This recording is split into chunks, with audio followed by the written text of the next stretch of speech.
music will not naturally calm down. And I'm waiting for it to, so I can intro. So we're just gonna go, because I've been waiting for like what feels like 20 minutes. Roughly. About 10. I was gonna start a little bit ago. Anyway.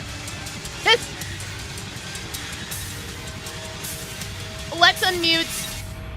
I'll talk to everybody else in the chat. Hello? Let's switch over. We're still trying to find our footing here at the Hellmouth. Hello?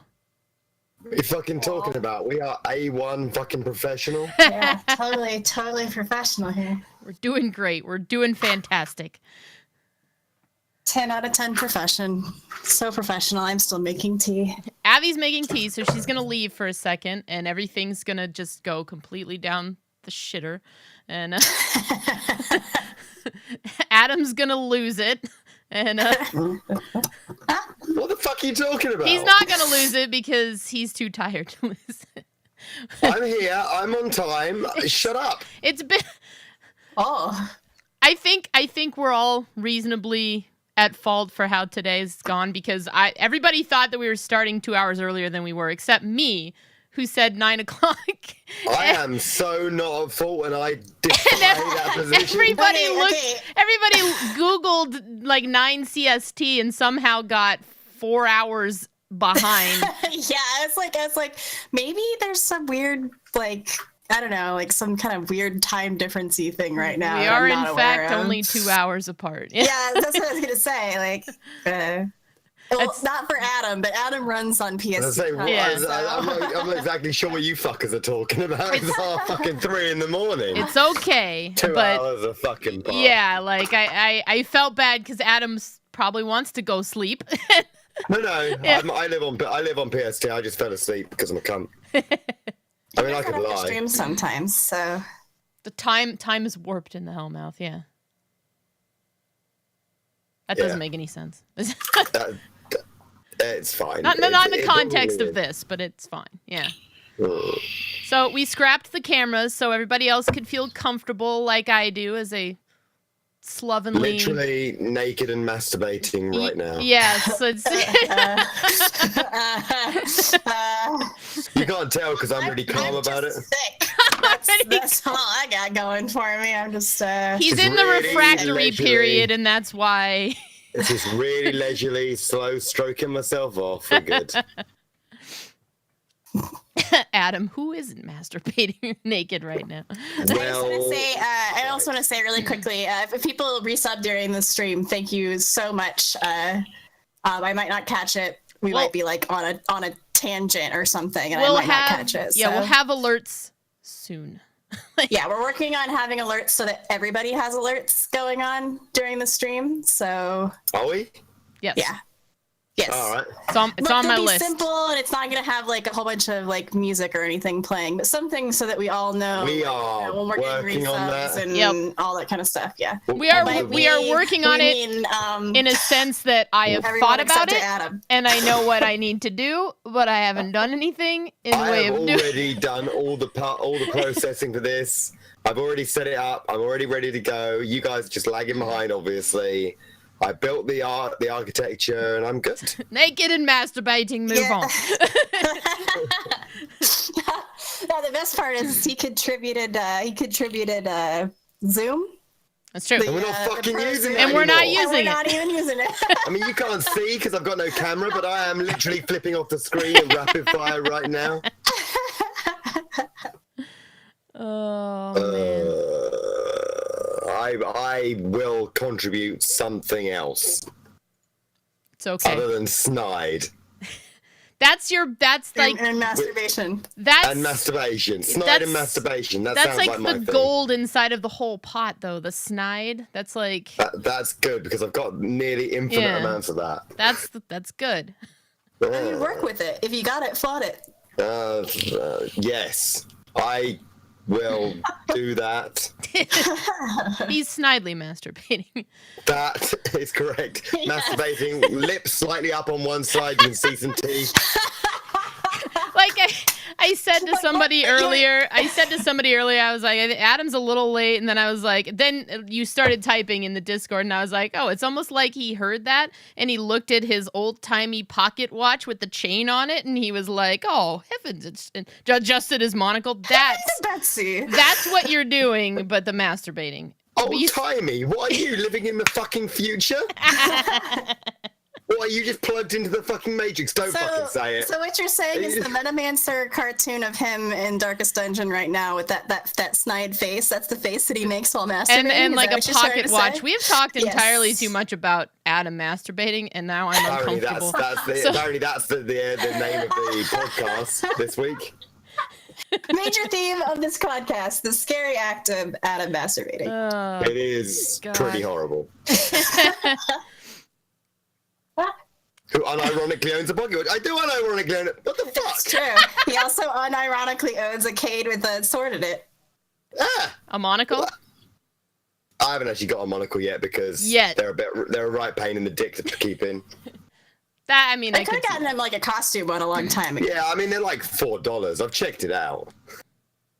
I've looked into it. I've looked into it, but my extent of giving a fuck was small. That'll be episode. That'll be episode 3. Yeah, Adam's monocle. We just sit and watch. We just sit and go down Google and on Amazon, just going, nah, that one's no good. That one's shit. What do you think about that one? Nah, shit. And so on for 2.5 hours. So is grab your top hat and your monocle? Is that like a innuendo? Yes. Grab your dick and your balls. Yeah, that's what actually it is. The one ball. Nobody's picked because up on monocle. that shit. I've been doing that shit for 2.5 years and no one's nailed it until now. Top hat and your monocle. Oh my goodness. I'm gonna go get that tea now because it seems like a really good time for me to go get. You go get the tea, and we'll try to center this back on the lane that we should be. What are we even talking about? Have we got a thing this week, or are we just bitching about that? Yeah, I think we have a thing. I think we're talking about Outlast. I know Abby hasn't totally finished it yet, but she's 1 okay with spoilers and 2 far enough into the game where she gets the gist of it. And I think she's read some stuff we were kind of discussing. And at one point she was like, just spoil it for me. What happens here? Like, shit gets weird. Where's she up to? Yeah, basically. And I don't know, maybe we start off by just talking about like what we've been up to. I think that's what we did last week. Yeah, that's a good idea. So what have you been up to? We're still doing the horror thing. We're still rolling through the top 10 horror games. What did we fucking do last week? I don't even know. You did Soma. I did Soma. I think you did really Wick. Awesome. Wick and Soma were the 2 things that we did since last we spoke. Wick continues to be the best of those kinds of games, and that still puts it at the like raggedy fucking edge of the bottom of horror. But it's still the best one. In terms of Soma, jump scare simulators, still the best. Yeah. And Soma is still the best existential horror that's ever been made. So they were fun. We got to enjoy the stark, brutal agony of Soma. That was nice. Did you finish it? Yeah, I finished it. Yeah, I finished it on stream. It's as it always is. You've got that pit feeling in the bottom of your stomach with Soma, and a kind of low-key depression that sets in afterwards. Right. And then you just start crying inside. Not like hard, heavy tears, like just that sort of slow sink into your chair while like Radiohead's exit music to a film plays. And basically, you're that screenshot of Dwight from The Office in his car listening to Everybody Hurts. Yeah, just everything gets slowed down. Everything turns black and white. There's no rain. It's just there's no sun either. So what was the topic of conversation while I was getting tea and sugar? We're doing what we did last week. Yeah. Or you just randomly talk about things? Kind of what you've been up to in the last week or two, and any kind of like even if it's not horror related, but especially if it's in that realm, I guess. Horror related. Yeah. What have you been up to, Jade? I played Fatal Frame. I finished it. The best part being that right at the end, OBS cut off. And That was pretty awesome. nobody saw the actual end. If I hadn't already seen the ending dozens of times, I'd have been really pissed off right then. It was, Are you serious? Yeah, like OBS just cut me off Right in the end right at the sequence. end. I was like, wow. What a Not what a even time. not even before the end sequence, even like bang in the middle. Were you at least recording it? Yeah, so I'm gonna put it on like YouTube, but yeah, Okay. I came back and everybody was just like, "Welp," and I'm like, "Yeah, the end. You missed it. You Yeah, it's fucking over. missed." And da-da-da-da-da-da. Let's see. We played Outlast, and then I've been working on Adam's video, and I think I'm gonna start Resident Evil 2 on Monday.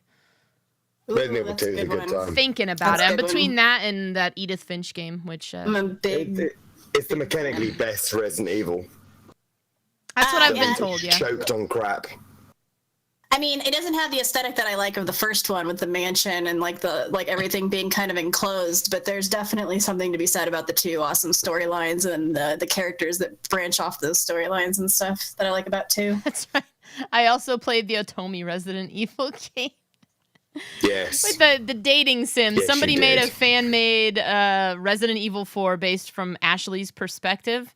And I hesitate to Wait, say what? game. It was mostly reading and visual novel from Ashley's. It was really funny, but also half finished. It got shut down by a DCMA claim by Capcom. But it's... That is a big surprise. yeah. I did that. I forgot about that. Did you like Fatal Frame? I did. I really liked it. I'm half tempted I knew to it'd just be up your eye. jump Sally. into 2, but I think I want to.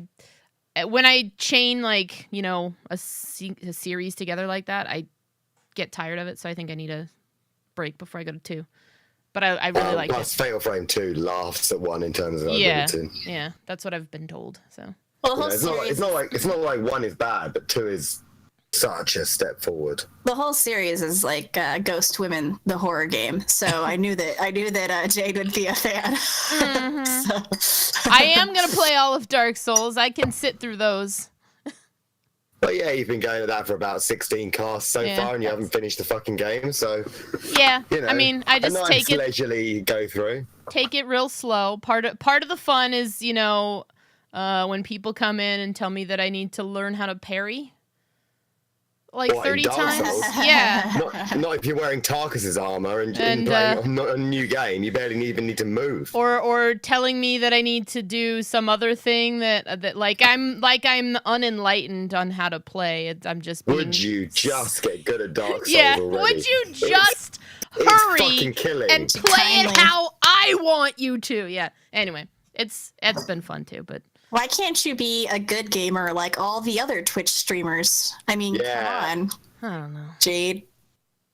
I mean, it's just slack. It's so Jade. clearly stated in the it's right there. You know what you're getting into. I'm gonna start putting it in the title too. But we need to get Terrible some way to have the gaming. words in titles to flash. Yeah. I feel. If there's any way Terrible that can be done. gaming. What's Bloody Faster's little tagline? World's okayest gamer. Yeah.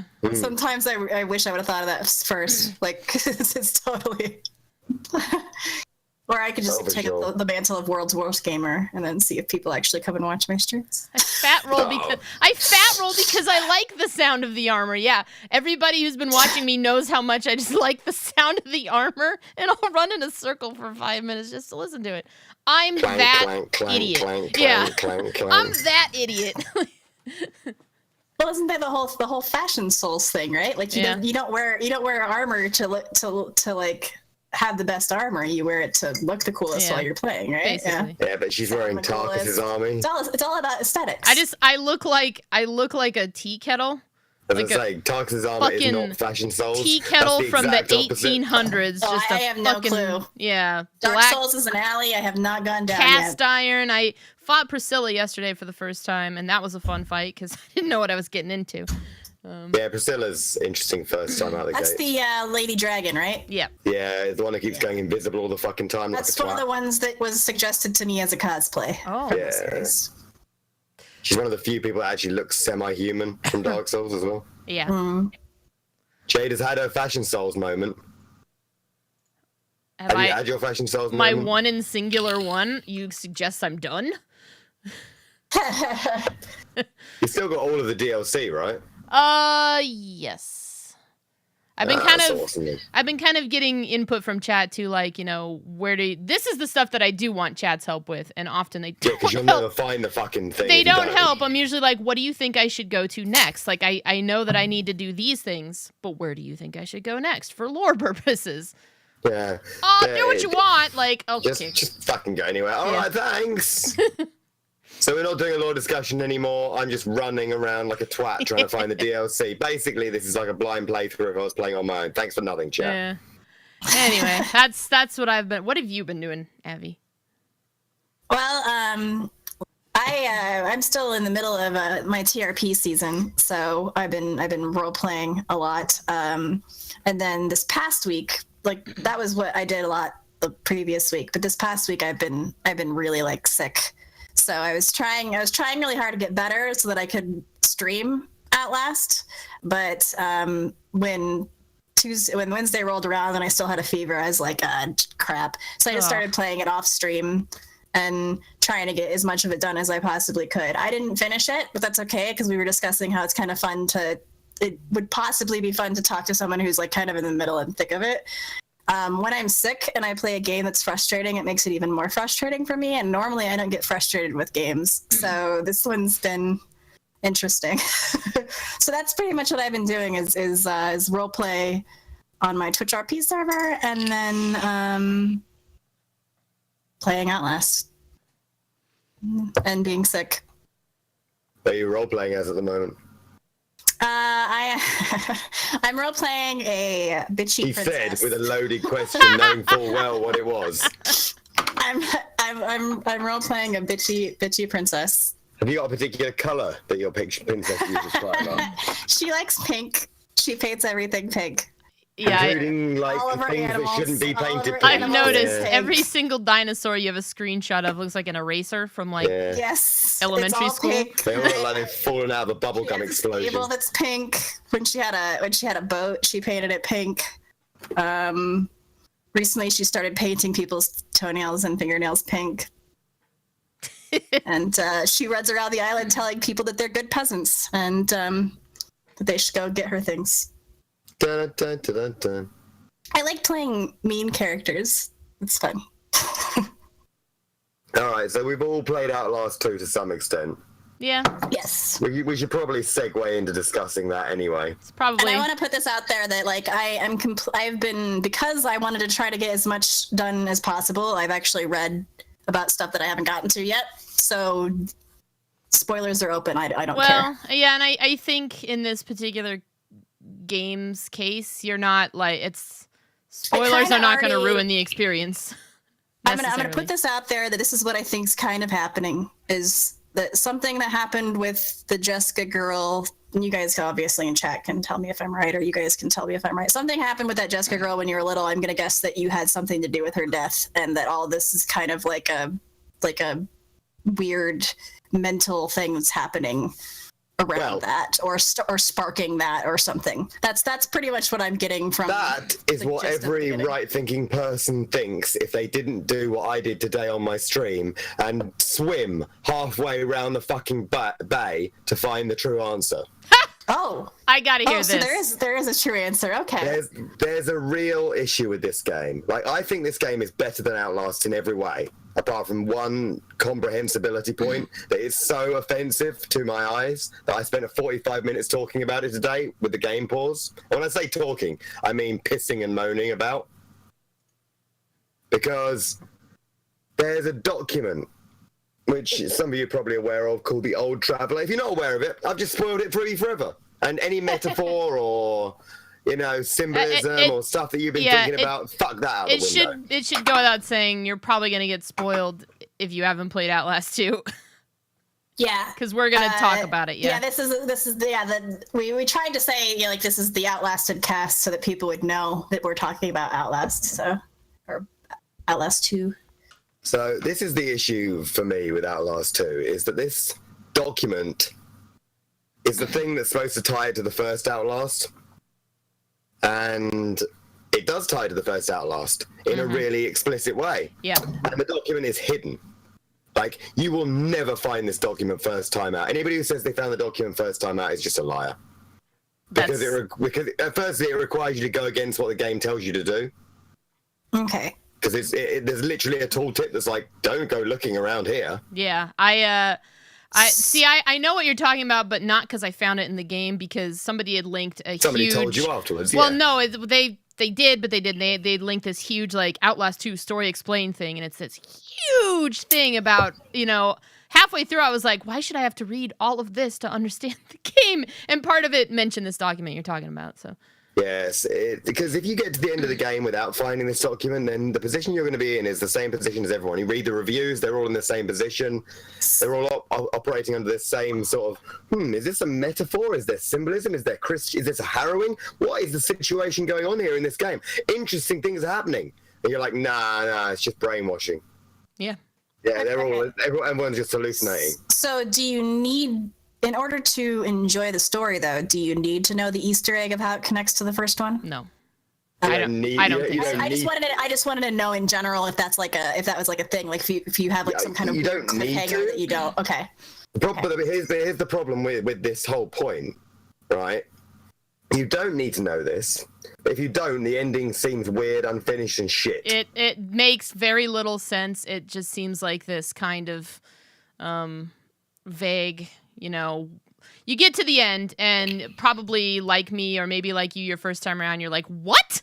Like, and everybody in chat who was watching me that night, like I know Winda was there, they were mad because it was like, what the fuck even just happened? Like, you get resolution on like the teacher, the guy with the Jessica or whatever, you get kind of resolution on all that, but none of it makes sense in context to really what you're doing. 5 minutes at the end of my first playthrough trying to make up an extended metaphor for what the game's ending actually meant. And this is the problem I have with this comprehensibility gap in the game, is that 15% of everybody playing the game will actually make the effort to think about metaphor and symbolism and what's going on. Everybody else will just say, that ending was shit, and then they'll dismiss it. And that is a real problem in terms of narrative.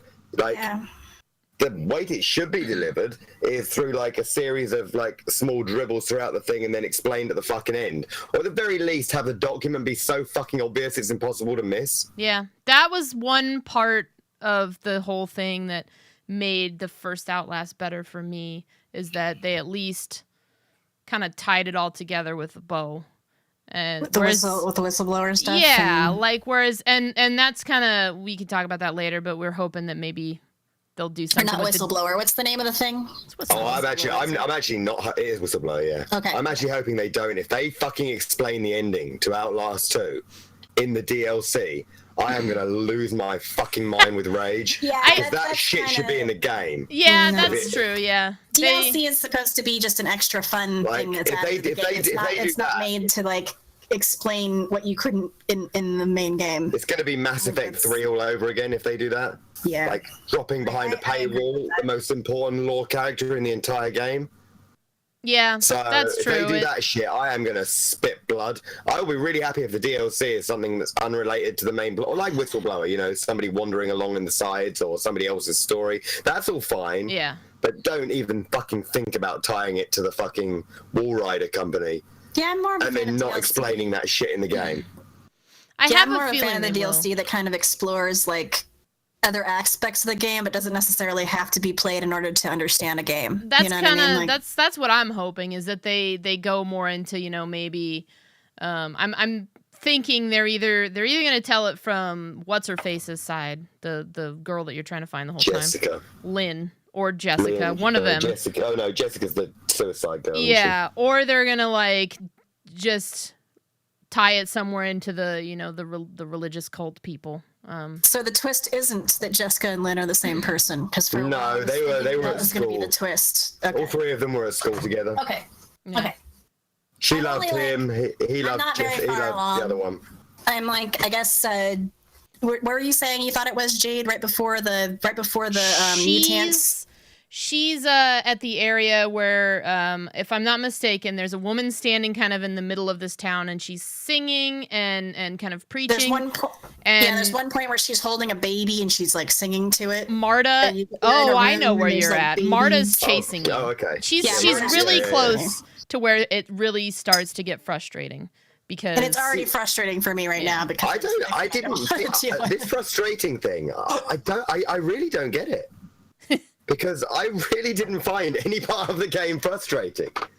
And then when I heard that like they made it easier in the patch, I was like, what the fuck for? That kind of upset me because even though it was frustrating, I like what they changed was not the problem that I had.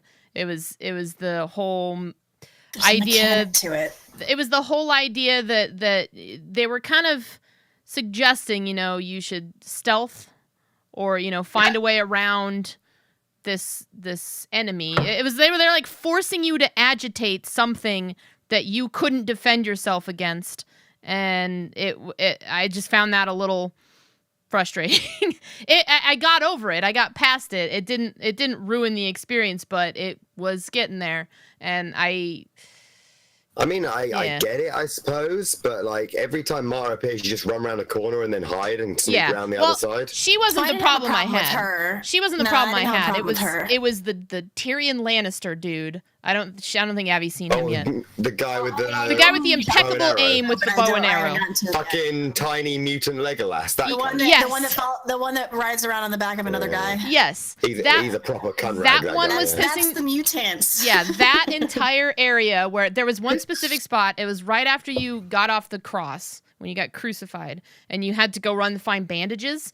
And it like no matter where I kind of stood, even if I was real quiet, like 5 enemies would always just immediately aggro, and I knew you had to like run from them, but there was just like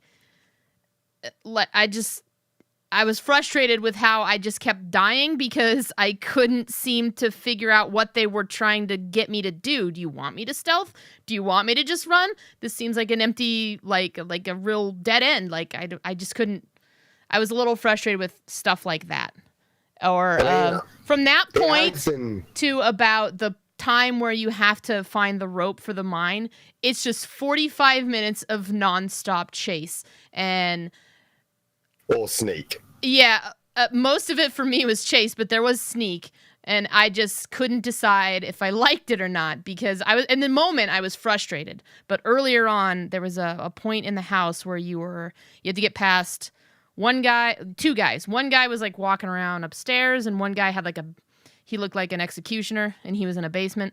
And, that's a specific chase. We had to push the shelf. Out of the way. That part pissed me off so much. It pissed me off at first, but then like the second I got it, I understood hide under the bed, let him walk past, walk downstairs, push door, leave. Well, yeah, I got the gist of how the puzzle worked. The problem that I had with it was that it's like all these other puzzles that they have you go through all the way up until that point are these long drawn out ones where you have to like go with this and you have to do this one and you have to do this one and you messed it up, so you have to go back to the beginning. That particular puzzle is like literally 30 seconds long, and if you don't run and do the right thing at the right time, then you just have to keep doing it over and over and over and over. It was a lot of trial and error, but like I guess at that point I liked that they forced you to kind of think in absolute like flight mode, like because at the beginning of the game they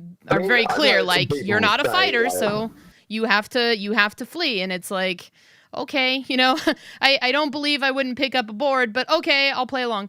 That particular part just seems really weird to me. I enjoyed certain that parts where it was just like they put you in a situation where it was like there's no flight here. Like the other response would be to fight, and I can't fight. What Redesignated said is true too. That same puzzle that I'm talking about, I was trying to sneak down the stairs, and he didn't he definitely spawned when you reached a certain stair, and he just appeared out of nowhere, and I was just like, So you had to perform it, like you said, very precisely. Yeah, so I would go up the stairs and I would go into the this is what I did. I went into the closet and then I'd wait till he was gone and then go back downstairs. But once you go back downstairs, he literally breaks the door after like 2 hits. And it's just like, I feel like they set it up that way so that no matter what, he breaks through the door and he almost gets you whenever you get, like it's almost like are you lucky enough to push that thing? It created a good tension. The specific right way. It created a good tension to me, but once you reach that I don't know, it just seemed like it became too trial and error after a bit, and it got frustrating. And I think that's where a lot of people stood. And I can understand Adam's point of view too, because there were points where it's like it's not that bad. It's really not that bad. Like people were like, I rage quit. I've heard people saying they rage quit for it, and I was just like, whoa, seriously? You know, so that seems like an overreaction. I get what they wanted to do with the chase scenes, and I take the point that the chase scenes, to make the chase scenes good in terms of the atmosphere in the game, they should have made them easy. So if you're going to add chase scenes, things where you're forced to run and stuff, they need to be so obvious where you need to go and what you need to do that you almost can't get lost. Yeah. And it's probably because I was sick, but I just felt like having to do that puzzle over and over and over again when it's already in the middle of a chase sequence made the pacing just feel really off. Because then by the time I was done with that, I just wanted to be done with the entire sequence. You know what I mean? Like, because I had gone through that one part of the sequence so many times. So I don't know. Yeah, I mean, I get where people's frustration. And I never really felt that way when I played the first one. But that's like because the first one didn't include those sequences. The first one is very much. Game. Yeah. Well, it was, but it was. There were chases, but the chases were so obvious. It was that you couldn't possibly get lost. Yeah, it didn't have the atmosphere. It was very linear. You knew the one way to go. It was just narrow walls, straight away. Like they created this illusion of a big open area, and you saw that one little narrow place to go. And that's cool, but it also kind of worked against them in some ways. I mean, they were trying to iterate. Like we know this because every area of the game is iterated upon to some extent. Like the camera's better. They added a microphone. They added this. They added that. I liked the microphone. I really like the microphone. I'm upset that you over your character. You can slide and crouch and belly crawl and all that stuff. They made an effort to make everything a progression from the last game. But unfortunately, the progression thing when it comes to the chase sequences, which they were in the first game, but they were so simplistic that you couldn't go wrong.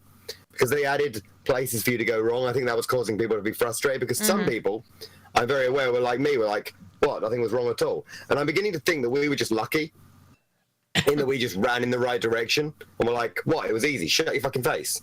Go through that section in 3 seconds flat. I could see that too, because I watched Ravenheart play some of it, and he's kind of in the same boat as you, Adam, where that's how he felt about it. But there were a couple of scenes where I watched him, and he was getting stuck. It's also your patience level for some of that, I guess. I mean, I suppose I got stuck for like 15 minutes at one point, running away from Pyramid Chris bitch, whatever her name is, Martha. yeah. But I got stuck a few times. I guess I played Outlast and then somebody mentioned this today, was like, yeah, but you play an awful fucking lot of horror, don't you? It's like, yeah, I suppose if you do nightmare runs of this shit. If you've played Outlast multiple times, you're a little more used to it. Well, I played Outlast once, and the only part that I ever got a little bit frustrated on, and I didn't really get that frustrated, was in the basement part with the water, and you have to like hide underneath the guys like walking around the water, and you have to like hide underneath a bed in the room, and then you have to kind of run out. Oh, the curving little cell block area. Yeah, and then there's a guy who's like looking for you or whatever. Chris is one of the most hilarious Chris moments in the game. It's funny that that was the only part that was slightly frustrating for me. It's funny that we're at this chaotic, chaotic neutral as I am. Like Outlast 1 did nothing for me, and I thought it was pretty easy, and I wasn't scared, and I was just like, what's the big deal? And I really liked Outlast 2, but yeah, I had some of those frustrations. After I sat on it for a couple of days, I was like, I liked it quite a bit. I still have the same problems that I did with it, but I I don't hate it. I didn't hate it at all. I'd play it again, you know? I don't hate the game at all either. I just that's probably one of my only critiques is that sometimes I felt like some of the puzzles ruined the pacing of the chase sequences. That's all. And that particular puzzle that I was just bitching about. Like, the one thing that I discovered, and it's an issue with the game's mechanics, is that I'm sure we're all aware and we're equally disgusted by the recharging magical camera. Oh, yeah, you told me about this, yeah. Yeah.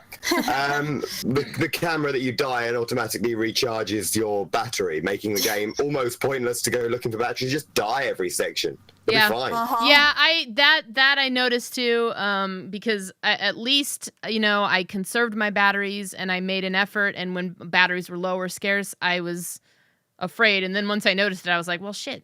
Do they take that away in the night? Yeah, on hard mode, this game should be played on hard. Like, hard mode is the legitimately best choice to play it on, because the enemies hit you harder, so you can only take like 2 hits and die, and which forces you to stealth more than, because you can just run pretty much from the beginning of Outlast on normal mode to the end. You don't actually need to stealth at all. You can just run and occasionally move a thing and jump on it and then run some more. There's very little requirement for you to actually hide on normal mode, because the enemies can't hurt you enough to kill you. And there's bandages, it's like the place is like a fucking hospital. There's so many bandages around the place. So you can just sprint through it. But hard mode is the best mode to play on. It's not as stupid as Nightmare mode or as offensive as Insane mode, but it removes the camera shit, so it doesn't recharge anymore. Which is a bit bullshit, and I agree with that. I've only ran into that one part at the beginning because I just wasn't used to it yet. Oh yeah, I mean the camera recharges whenever you die, but you know it's not a big deal. You know, you just play on hard mode anyway. That's how you avoid the camera issue. It's the best mode ever made. What, Insane? Yes, I want one life permadeath mode in Outlast. That's right. But yeah, that get through that fucking Legolas section in Insane mode, and we'll talk. Yeah, I think kind of how we felt about harder difficulties in Alien Isolation. That's sort of how I felt with parts of Outlast, and I think I only played it on normal mode. But there are certainly moments when you feel like the game is prescient. Yeah. Like, especially the Legolas cunt. That was probably the worst part. That 45 minutes of just chasing. Oh, here's another one that kind of broke things for me. If you are even within a fraction of an area that is considered a checkpoint, you start off at this random area. Like when you're on the beach trying to find a way across the water. Yeah. And I was trying to jump this like cliff area, and I fell. I fell many times, but I fell off the side on this one area, and I resurrected. I restarted, and I was at the checkpoint as if I had found where I was supposed to go. Yeah, if you like scrape the checkpoint, then it sets you in it, even if you failed to get there. I had that happen when I climbed over that cliff trying to get away from Legolas. That happened to me a few times, and it was a little like, okay, like that wasn't the best designed. Yeah, certainly. There were a few things like that I felt. I mean, at the end of the day, I think Outlast 2 is destined for being like a solid 7 out of 10 kind of game. It's not amazing. It's not fucking Silent Hill 2, it's not Amnesia, it's not any of these games that make us go and change the face of horror. But there's this suggestion that Outlast 2 is bad is false. Like emphatically wrong. There are issues with it, the trial and error on the chases, slightly over generous checkpointing. I don't know. I mean, there are times when you're fucking grateful for those checkpoints. Yeah. But we're looking at you, entire leper colony section. Yeah, that like there were good points and bad points about it. Like I almost said it needed like the old style of survival horror system where you have to find an item to save at, but I don't know if that would be good either. Like, I mean, that's so old school as a style, and if you're going to do something like that, then you need to be able to move backwards and forwards through areas over and over again, and not get shitted on each time. Yeah, that's true. Otherwise, that whole style of saving just simply doesn't work, because if you can't run back, okay, I've done the thing right now I need to run back and save, and not fuck everything. You know, I've killed the snake in Resident Evil. Now I need to go and find a save point before everything goes wrong. You know, and if you immediately get killed moving out of that room, you're like, oh. Yeah. It seemed to me like they had, like, I'm picturing Outlast 2 as some kind of city skylines map, and somebody just takes this like soft airbrush, and they're like, this is a checkpoint here. This is a checkpoint here. And I grazed part of that soft airbrush. I landed and immediately died in a checkpoint and then respawned in the checkpoint today. Yeah. And I was like, all right, it's fine, I guess. Just run now, I suppose. Get away from that fucker who's at the base of the cliff who killed me last time. And done. But once I got like into the boat and started going down the river, I thought that part was really cool. There were a lot of really awesome parts in the game. And this is the point of comprehensibility coming back. Once you know what the point in the game is, every time you see that flash, some weird hallucinogenic shit will occur immediately afterwards. Yeah. And then you're like, oh, I get it now. You know, like the boat part. You see the flash, and then immediately it's dead Fisher-Palooza. Yeah. See, what's funny is I didn't have a thought as to those linking together in that way, but when I saw those flashes just watching it, I was like, that is some mind control shit. Like, yeah. Immediately, and I didn't make the connection until, you know, somebody had said something. It kind of I don't know if you guys are talking about it just for your character or for the other characters in the game, but they kind of push that a little bit at the very beginning, even though your character doesn't really, like, kind of shrugs it off. I don't know. I think. What do you mean? Yeah. Because whenever the first flash happens, all the people that are around, it causes them to not be able to see you, and you like get to run right past them. Oh yeah. They get blinded by the flash. Yeah. Yes. Yeah. Which does make sense with hindsight. Like the second flash, it's dead birds everywhere. Mm-hmm. Yeah. But at the time, I was just like, did I just not notice there were a lot of dead birds on the floor? Oh, were these dead birds always here, or is that new? But you know, and this is the point about narrative, comprehensibility, is that we shouldn't be in a position where we're like, what the fuck was that? By that point in the game, we should have at least an inkling of what's going on in the overall arcing storyline. Not right at the beginning. That flash should be a surprise, right? But by the time you've hit the fucking river, you should at least be like, yeah. Oh, there it was. Well, yeah. When you're trying to tell a complex story and create an atmosphere like that, you have to make sure that it's fairly clear what's going on. Otherwise, you are essentially just making jump scares. You're linking that shit together. For this game, huh? Did they do a Silent Hill movie exposition bomb for this game, where they just I haven't seen one yet, but probably. Okay.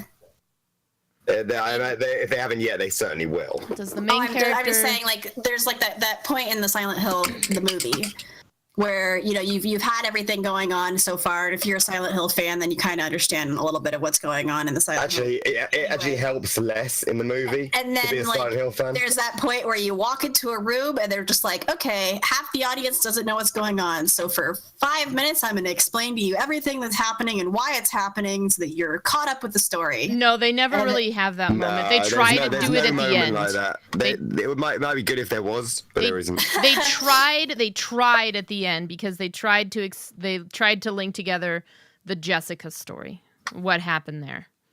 Yeah, but that linking. But it still was confused. like, yeah, it left you more confused because it's like, okay, so then what the hell is happening at this Arizona place? You know, like.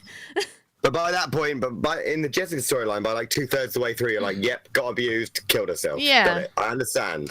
I'm guilty about it. I get all of that stuff. That stuff was like the part of the game that I was like, I understand exactly why he's in the school. Yeah. None of that's confusing.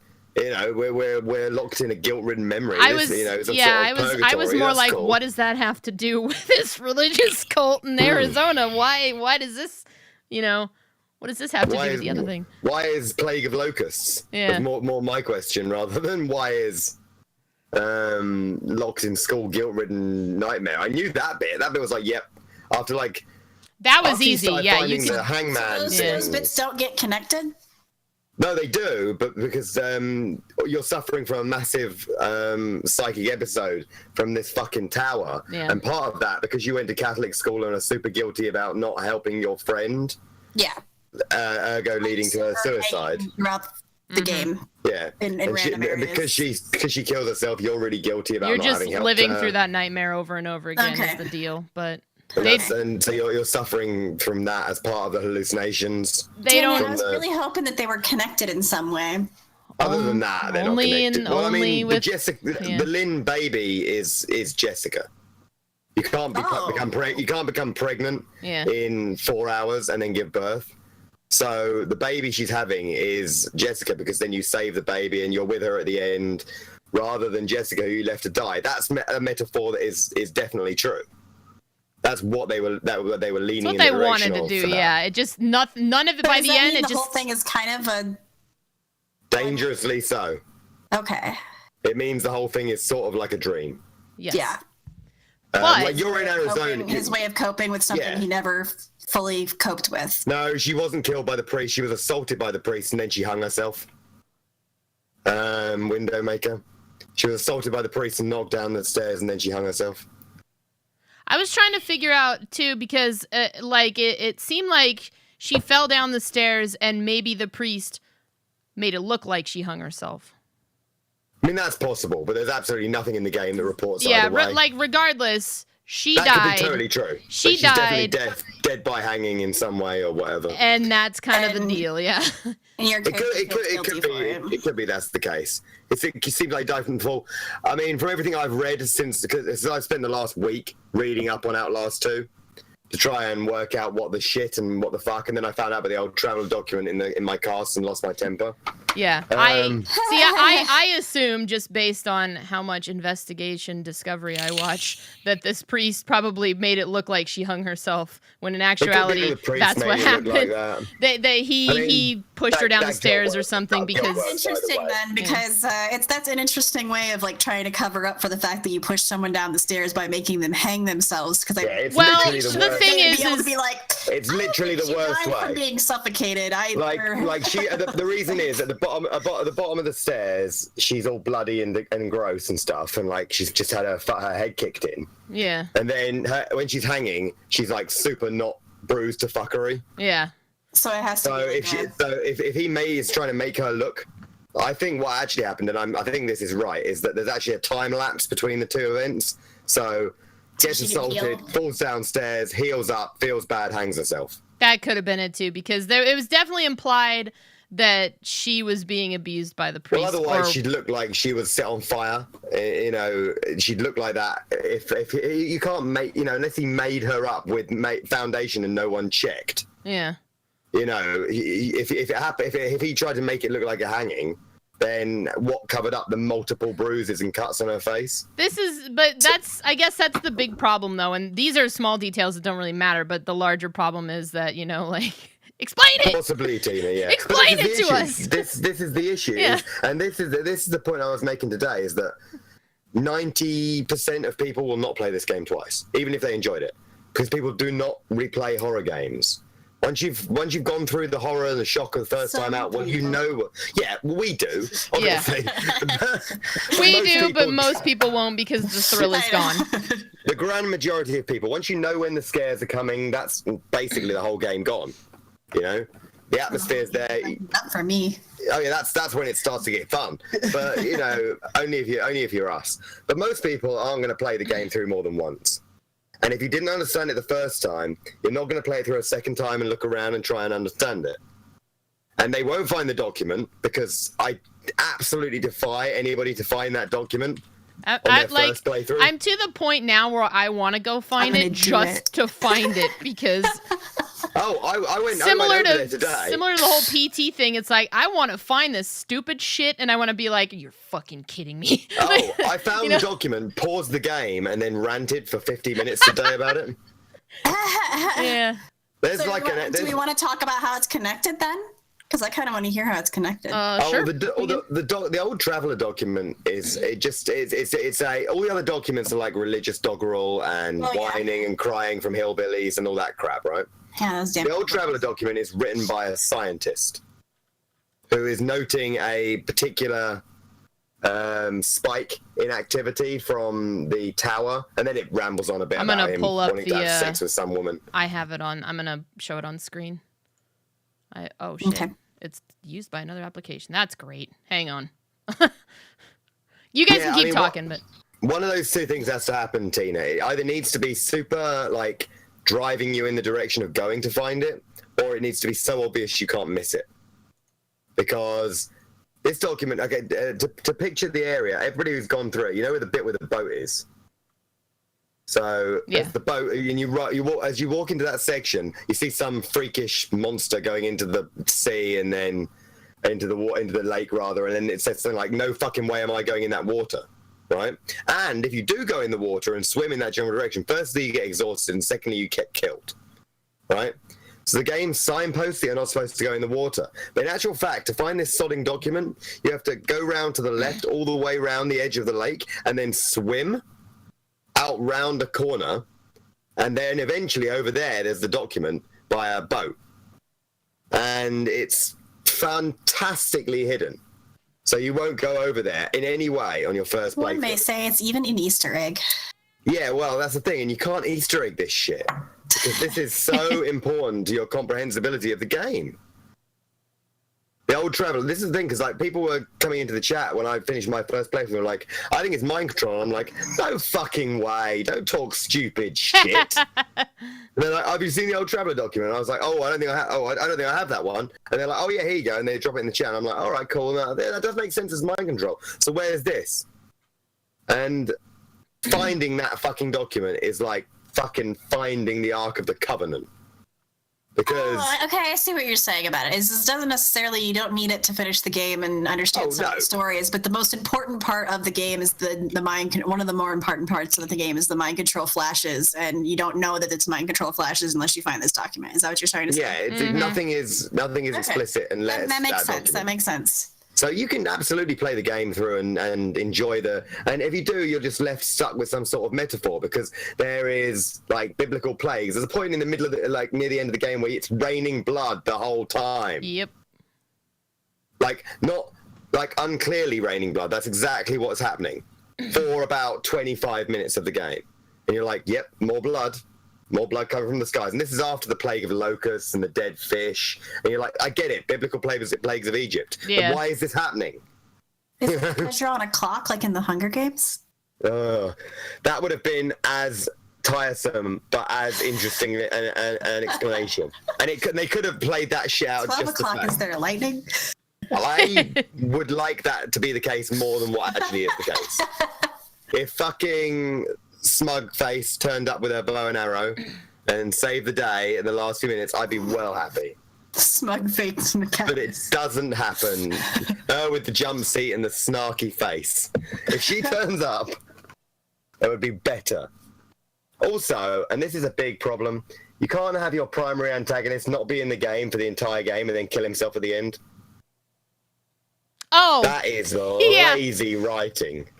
That is nearly as bad as the fucking Godchild at the end of Mass Effect 3, which I know I keep comparing this to. The threat of that guy was so, like, I was waiting for this big moment where I was gonna show down with that guy. Noth. Yeah, like, at least talk to the fucker for 5 seconds. Yeah. And it was just nothing. He turns up, whinges, and then cuts his own throat, and you're like, well, great. Great, so you see pictures of him, and you see his back, all the way through all the these game. things through Pretty the game, much, and then you see him, and then he cuts his throat. Mm-hmm. Yeah, he pretty much sits there, doesn't explain anything, and then kills himself. I'm so and you're like, sick. Thanks for yeah, that. your bigger threats were like, this was another thing fucking too. Marta is the biggest threat in the whole Marta game. was the scariest thing. She was great, and then that other one, I don't know her name. Val, yeah. Val was like, we were debating in chat, like, who's scarier, and everybody, like, it was right after she showed up naked, covered in mud, and I was just like, Marta's still scarier, and everybody's like, nope, that chick's way scarier. And I'm like, please, she just appeared out of nowhere. The lick does manage to be easily the most horrible moment in the entire game, though, Yeah, including that's true. the inferred rape, including the actually shown. No, but they're all so far less awful than at the beginning of the game when she licks you. Yeah. That bit manages to be the most hideous moment in the entire game. That was very gross. Yeah, that was a level of creepy that. That was upsetting, that bit, and it still sticks as the moment that made me go, oh fuck no. Yeah, it was not too far over the line. It was like the perfect kind of tone setter. They nailed the creepy on that one, perfect, because the implied rape is the traditional Outlast whistleblower gore too far. And I was worried for a second. You're not subtle anymore. You've gone too far now. It's just gross. I was worried for a second when all that happened, but then they dialed back on it a little bit. Yeah, they had a couple moments like that. Just enough to make you kind of. They had that, and then they had like the racking. The racking was pretty unnecessarily horrible. Yeah, I that to me was like I kind of understood it, but at the same time I was like, do we have to watch it? Why is she naked? And so, I got it, but I got it in the same way that I got like the penis removal in Whistleblower. That's how I felt get about it, but I'm really bored. I don't need it. You're cheap and you're boring. Yeah. You're not upsetting. You're fucking hostile right now. Okay. You're not scary. You're just horrible. So well done. You think that they got to that point in this game with the implied or the licking or anything like that? Because I feel like it hasn't really gotten to that point yet for me, like it did in the Whistleblower DLC. I think they did, because for me, like a lot of people were really disturbed by the Whistleblower stuff, and I get it. Like that to me was I was just bored by it. That was the creepier part. That guy was creepy, but at the same time, I wasn't like. That guy was creepy if they hadn't removed the penis. And once they got to that, I was just like, all right, like you said, it was boring. I don't know that I would use the word boring, but I know what you're saying when you say it. Like it's like, do we have to? This is too much, Come on, it's cheap. It's just cheap. Like it's cheap, lazy horror. Yeah, it's not good horror. Like The Lick is a perfect example of really good, unpleasant, creepy. Yeah, that's what I'm trying to say. That's good, and then they take it a little too far, but they just push it over the wire. Because the next time you see Val is literally naked, covered in mud in the cave. Yeah, it's like you don't see her again until the implied rape. Later. Yeah. And all that is, and the sad thing is, because the actual we know now, the whole thing is, everything could be hallucinatory. Might not have even happened. Probably didn't, quite honestly, because the rape thing is you turn up in a totally different location to the point where that's happening, and somebody's getting beaten up by dudes over there, and you're like, so did I even get raped or what? It's not necessary. It's my big problem when they throw in something like that. It's for sensationalism, and it doesn't do anything to like serve the plot. It's just like, it's cheap. It's stupid, Yeah, I felt like the lick at the very beginning. I felt like that was like, that's an uneasy moment, but it hasn't gotten cheap yet. Yeah. So.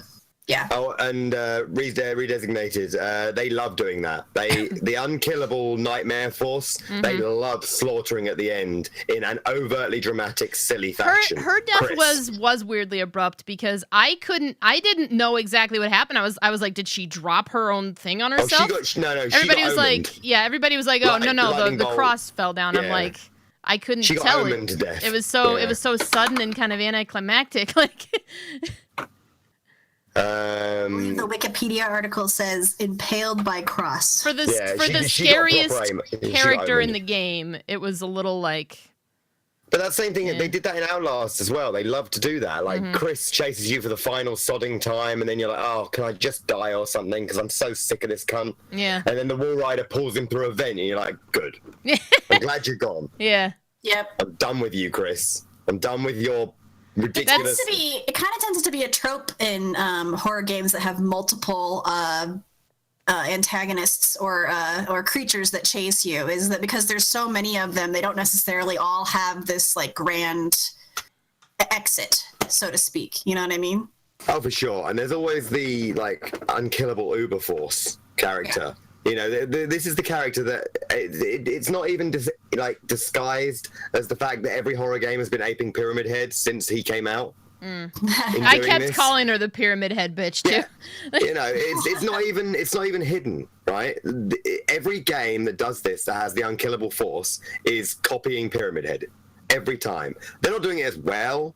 They're not setting it up as well. They're not delivering on it as well. But they're still copying Pyramid Head every time.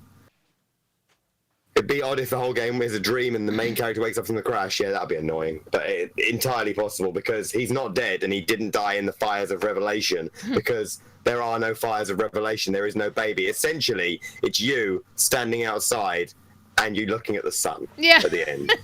That's the sad reality of the end game, is that you walk out into the fire and the world exploding and it's really just you standing there looking at the sun. I couldn't help thinking, like what Windowmaker is saying, I couldn't help thinking, and I was saying this the whole time about the whole, you know, like in Outlast 1, it kind of made sense that you just had to run because you were in this mental institution. There weren't really things just lying around for you to defend yourself with, but you're out on this farm where all this shit is just lying around. And I understand that's their mechanics, but I don't know. I felt like, just like Alien Isolation, just give me like a little base form of, it doesn't have to kill the enemy, but just like give me a little defense. An ability to drive it away. Yes. Like a piece of rusty metal that you can shiv into somebody's head that allows you to get away for a second. Yes, something like that. It doesn't have to be. It doesn't have to be like like a flamethrower. No, in Alien Isolation, it's a flamethrower. There is a flamethrower, and it's basically like that's all I need. Yeah.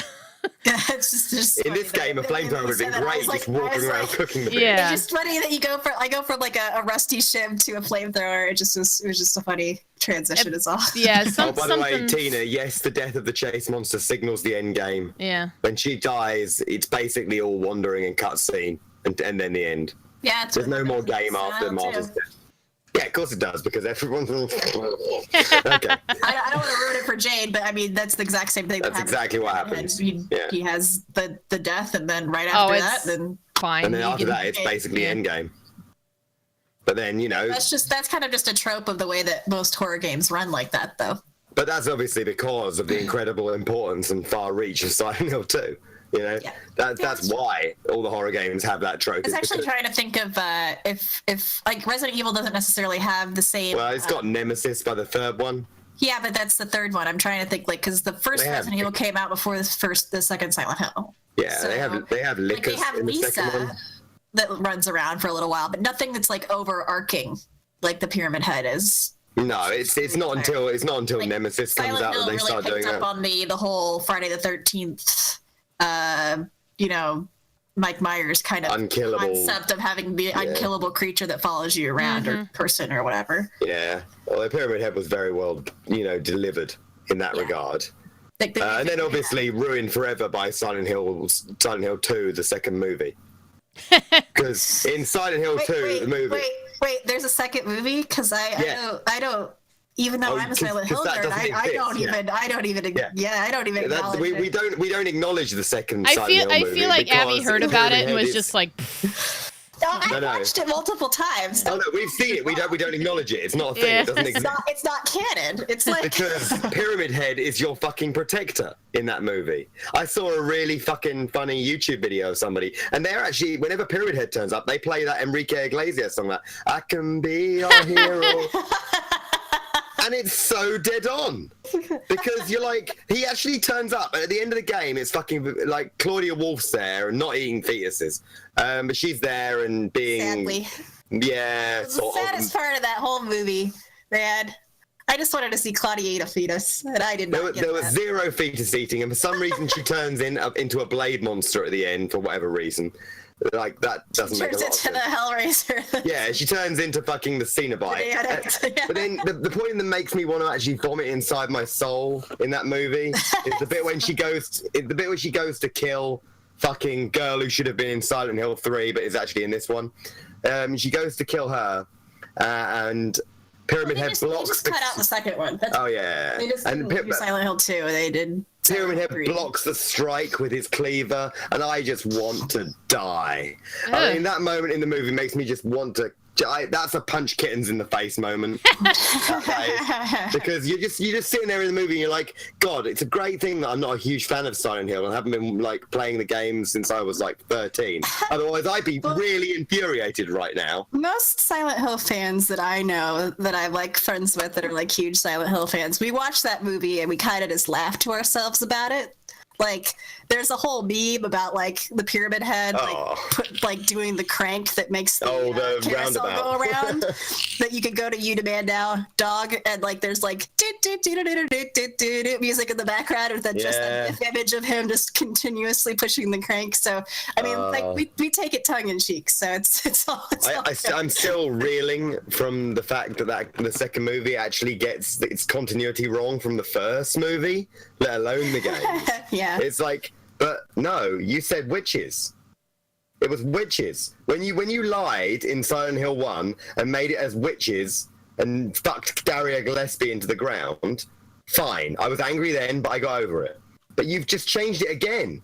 And that's not even the right seal. What is wrong with you people? It was like they tried really hard to make it more like the game and then just made it even less like the game in the process of trying to make it more like the game.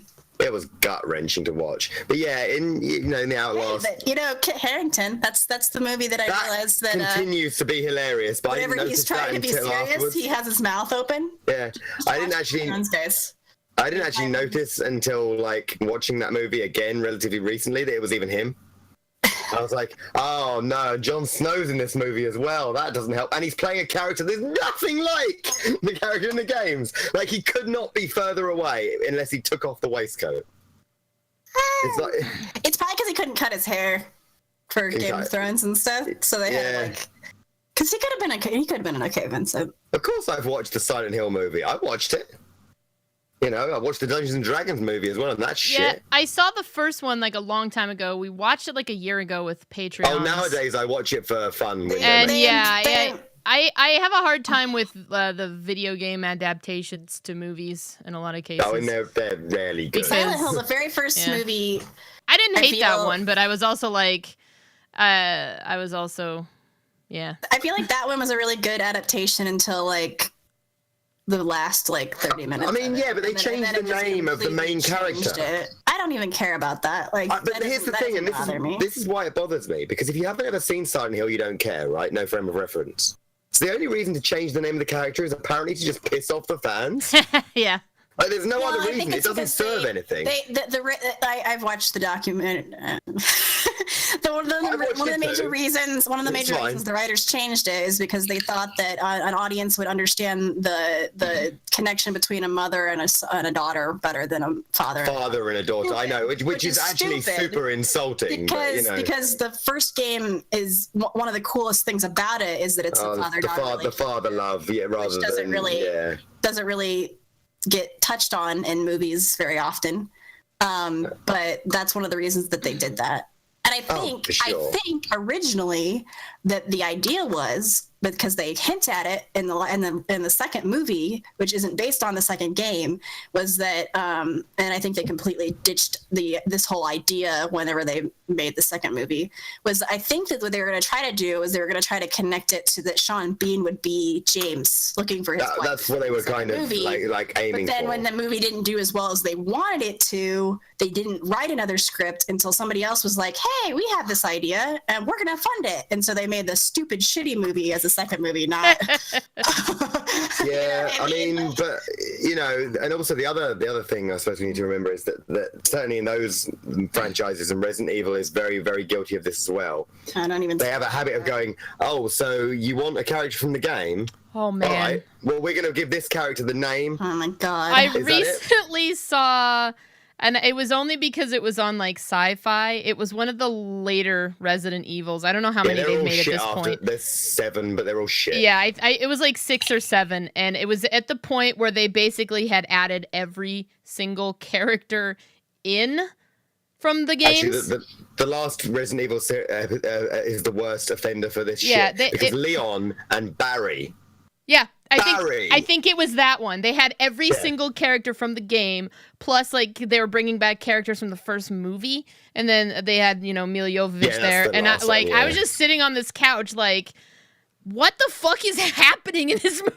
It was just explosions, and then Wex, like, they'd just be like, you know, some stupid line, dubstep, explosion, repeat, and I was just like, this is the fucking worst thing I've ever seen. And I'm halfway through it. I remember watching that and Leon turning up and going, Leon's turning up in Resident Evil 6. That's interesting, considering he realistically should have turned up like 4 or 5 movies ago. But don't worry, that's cool. Oh, he gets nothing. He gets literally nothing and then killed. Same as Barry. You killed Barry in 15 minutes. Barry from the Resident Evil series. How little do you give a shit about the fans, really? Resident Evil filmmakers. Look, I don't give a fuck. I'm not going to do my rant about Mila Jovovich should have played Jill Valentine again, because everyone's heard it, right? But Barry turning up, it's like, why even put him in there? He's not serving any purpose. He's not Barry. He just rocks up in the same outfit. And he's like, hi, I'm Barry. And you're like, no, you're not. He's just there. Like, from what I gathered, it was some kind of, I can't even presume to say what I think, because I literally was confused about why they had all these characters in that shouldn't have even known each other, and they were just like, hey, man, what's up? Wexler. Yeah.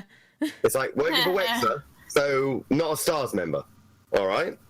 That seems slightly adverse, but okay, canonically that doesn't make sense, and I'm offended. And you killed him. You fucking killed him and gave Michelle Rodriguez more screen time. How dare you? Stop putting Michelle Rodriguez in your movies, everyone. See, when it comes to the Resident Evil movies specifically, the very first movie I watched and I was like, as a movie on its own, that was okay. I liked it as a movie on its own, but yeah. It's not the games, obviously. It's not the games at all. It just takes ideas from the games and it's making its own thing. So I was like, okay, well, that's the story. That's what they're going to do. They're going to make the universe. They're going to use some of the same ideas from the games, and they're going to make a new story using those ideas. And then they came out with the second movie. And it had some cheesy points in it. Don't get me wrong. The first movie isn't perfect, but it was okay. And they come out with the second one, and they're trying to add in all the stuff from the games, and it's just like, you can't do that. You've already established that we're in a completely different world because you have all these different things going on, and there's different people that are in charge. And then it just keeps on going. It just kept going downhill from there. Not wanting to ramble on and on about it, but I was fine with the fact that Mila Jovovich was in there playing Alice in the first game. I was like, okay, cool, no worries, that's fine. Jill shouldn't have even been in the second one. Yeah, don't include Jill, though. Don't bring her in and cripple her.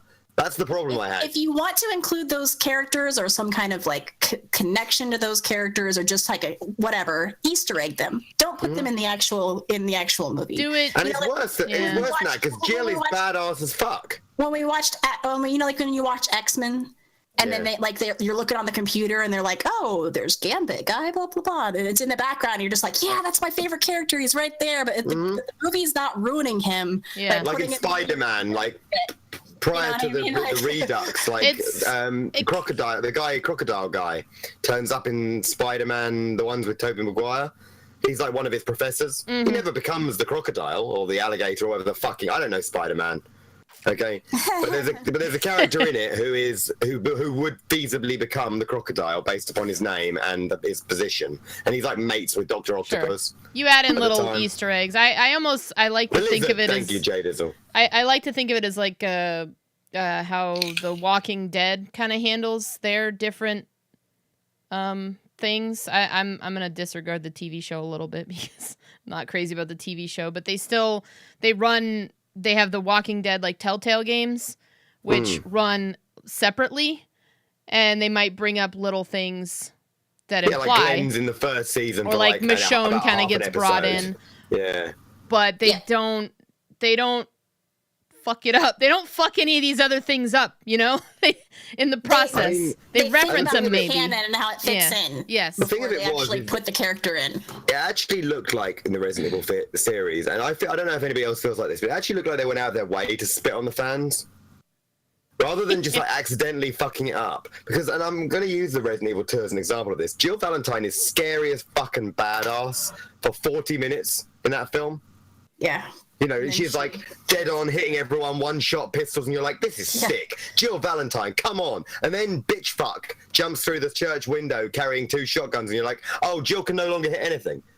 Now she literally is the most usefulest thing in the world. That's an interesting thing that you've done, Resident Evil. Yeah. That's an interesting choice. That made me so mad when I watched that. I only saw that one once. I don't so remember bad. well enough. I just remember not liking it because... Jill Valentine's amazing. Like, the first third. Oh, she's scary as shit, right up to the point that Alice turns up. And you're like, oh, Super Ninja. Cool. Super Ninja. Hilarious and funny. Fuck Jill. Yeah, and Jill Valentine immediately, but it's so immediate. That's why it feels like they're spitting in your face. Because immediately, at the point that Alice turns up, Jill Valentine becomes useless. Like, she cannot hit a single living thing from that point onwards. She doesn't do anything of value from that moment out. And you're like, Jesus. This is like a bit Alice on the walks nose. into the room and she sucks all the cool from Jill. She just sucks it all away. She does. It's her job. But that's the thing. When Alice was in Resident Evil 1, I was like, all right, cool. Strong jaw, Mila Jovovich. Oh, yeah. She works. It's all the, just sucks it all the cool. And it's all the sucking the director's dick to get that particular role, does it? Wow. They're married, right? It's fine for me to say that. No, they just got a divorce, I believe. Good. I'm glad. Hopefully we'll see no more Resident Evil movies ever. Or is that Kate Beckinsale and her? I know that they got. No, I don't know. I hope it's them. No, that Kate Beckinsale. I hope as well. I hope it's Mila Jovovich and her husband had a really messy divorce, like a really, really acrimonious, hate-filled divorce. Like they aren't even able to be in the same room without screaming at each other. Like they're fighting over fucking ceramic dogs and shit. What if it was specifically about the Resident Evil movies? And like Mila Jovovich was like, I can't fucking do this anymore. You're ruining everything. You've destroyed everybody hates me now. I just want to play Lilo Dallas again. Come on. Alice is driven by plot armor. Alice is fucking driven by something as she beats Nemesis to death with her bare hands and Adam kills himself. Because that was annoying too. Stars. That's his only line, and it's the only true line from the games as well. That's like one of the few lines that's actually from the games. Yeah, the first Resident Evil was a decent movie. It was good enough. The first Resident Evil movie. It's fine. It obviously got its cheesy points, but like I remember being so excited when you were down in the hive and you walk into the room and they had the dogs. Oh yeah. And you're just like, that's cool. It's like directly out of the game, but it's not. It's like its own story. If it weren't for the fact that apparently the Red Queen doesn't have a telephone, I'd really, really like. Like, how is it that they're going in there and they don't know what's happening? You're all going to die down here. Yeah, it's like, you're the Red Queen. Hello, you're all going to die down here. That would have been fine. You could have said anything. It's like, email exists. Where is down here? Gets locked down. Wait, what year was this? What year did it come out? I believe that came out in like... Was it AOL though? I really want to know. It was around 2000, 2001. Messengered someone. That would have been fine. Maybe 02. You've got mail.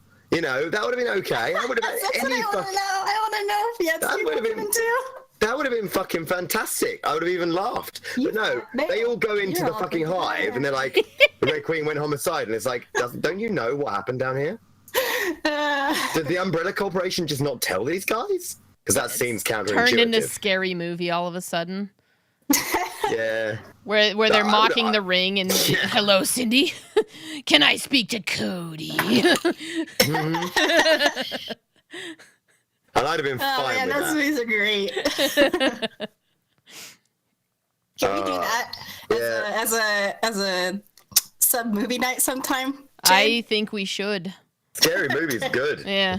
Scary Movie's funny, man. That game, like, that reminds me of they take all the good tropes and they just turn it to 11. Yeah.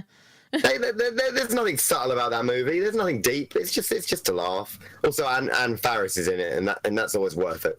I love her. Yeah. Like, she's good in everything.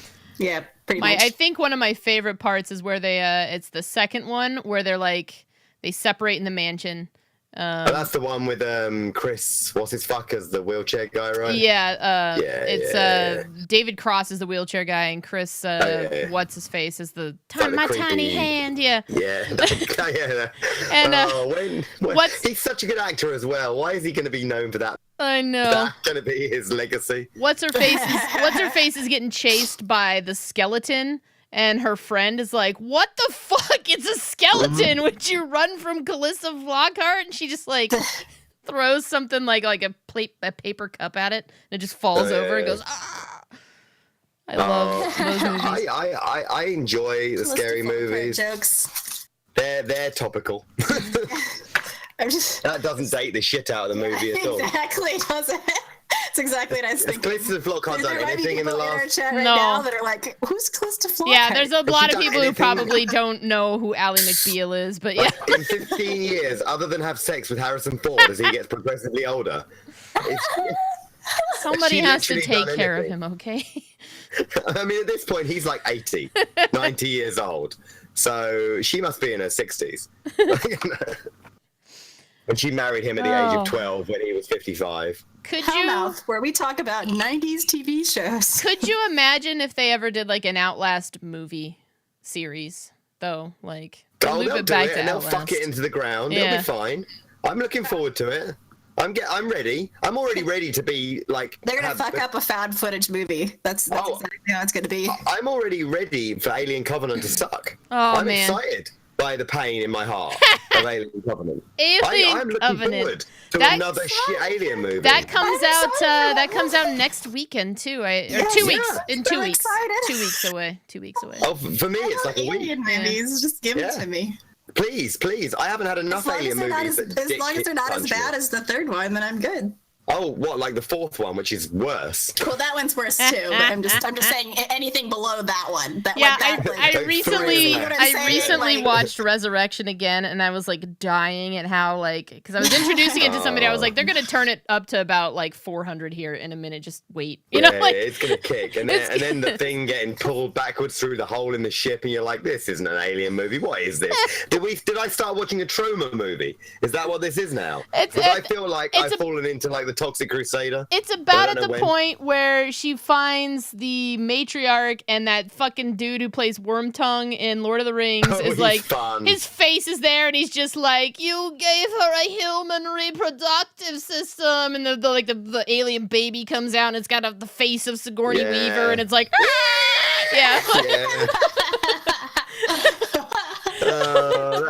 that movie, man. Good times. But yeah, anyway, Alien Covenant's gonna be like that. I don't know. I kind of like. There's parts of Prometheus that I wasn't like a huge fan of, but overall, I kind of liked that one. Prometheus was alright. My problem with Prometheus is really, and it's stupid, but it's like a continuity thing, like. Or the retconning of the jockeys, because I didn't like that. That and like how fucking like futuristic everything was for a prequel. Yeah, considering that like the Alien movie and Alien Resurrection was kind of like 1980 tech. But I just felt like the story for that one was way better than the third Alien movie. I liked a lot of it. I don't know if you've ever seen the Red Letter Media. I'll link it. They do like a review where these two guys are sitting there, and one guy is just kind of deadpan like, well, what did this mean? Why did she run in a straight path down this line? When blah, blah, blah. Is David a secret asshole? Blah blah blah. You know, like, yeah. And everything they're nailing is like, they're right. Like half that shit didn't make sense. It was a good movie, but yeah. Yeah, I mean, but that's coming out soon. So we get to be disappointed by Alien 5.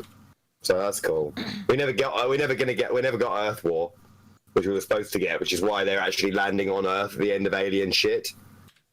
Is the reason the ship is touching down on Earth so we can have Earth War. We never got that. It would have just been Starship Troopers, but I don't care. No. We're going to get fucked again, and Ridley Scott's going to be to blame, and it's going to be like Gladiator all over again. Don't be sending negative vibes that way, okay? My Blade Runner trailer comes out. It doesn't like, tomorrow. Yeah, well, you know, let's see about Blade Runner. So good. We're gonna fucking find out about Blade Runner. Ruin it for me, Adam. Because I'm already reeling in. I'm in a state of pre-horrified about Blade Runner and have been since it was announced. Then again, everything that's coming out this year that I love, you're like, that's gonna suck. That's gonna suck. Twin Peaks gotta suck. Well, you know, I would be happy to be wrong about Twin Peaks, but it's gonna suck. At some point during this cast, can we show the trailer? Oh, yeah, we can... The Kyle MacLachlan is still 35 years old trailer? We can go ahead and do that now. Is that the one that you linked? Can you link it again? It's in, yeah, I'll link it in the proper place. Yeah. Talking. Your boy, man, it's a bad noise, and Twin Peaks is going to be bad, and so will Alien Covenant. You pretty much are where we are with it, your boy, I think. Like, you want it to be good, but also... Oh, I'd love Twin Peaks to be good, but how can it? So far, visually, it looks nice. Visually, it looks like it has the same camera cinematography it should. as the original. I mean, you know, same director, same writer. There's no reason why it shouldn't look the same. But that doesn't mean the storyline isn't going to be batshit bullshit crazy bollocks. But you said it's the same writer, so... Yeah, David fucking Cronenberg. Yeah. But so that doesn't mean it's not... Because it's... She's 25 years later, and he's supposedly might be better at writing now? Well, I doubt that, because I've seen stuff he's done recently. But, if anything, David Cronenberg has been getting worse since Blue Velvet. But, you know, maybe it'll be good. You know, that'll be nice. That'll be nice. It's Laura's mom, guys. I know, super it's freaky. Laura's mom. Just... Hey, it's Andy. I hope she screams, you know, like... Yeah, I hope she cries. Constant screaming, crying, and smoking. Kyle MacLachlan, no older. What happened to him? Did he fall into a time warp? He did, apparently. He still is a very attractive man. Oh, I know, but he's not even an older looking attractive man. All the rest of them have gone through the mill, and Kyle MacLachlan's like, what? I live in LA. You know, I am fine. I haven't even got wrinkles. I am a mutant. Yeah, and the It movie. I'm not that excited about the It movie either. We're gonna get that soon. Oh yeah, the It movie. You know, I'll watch it, but what they do with it. I'll watch it, but I'm not. I'll watch it, but I'm not. Yeah, I kind of have no feelings about it because I never really cared about it that much as a kid. You know.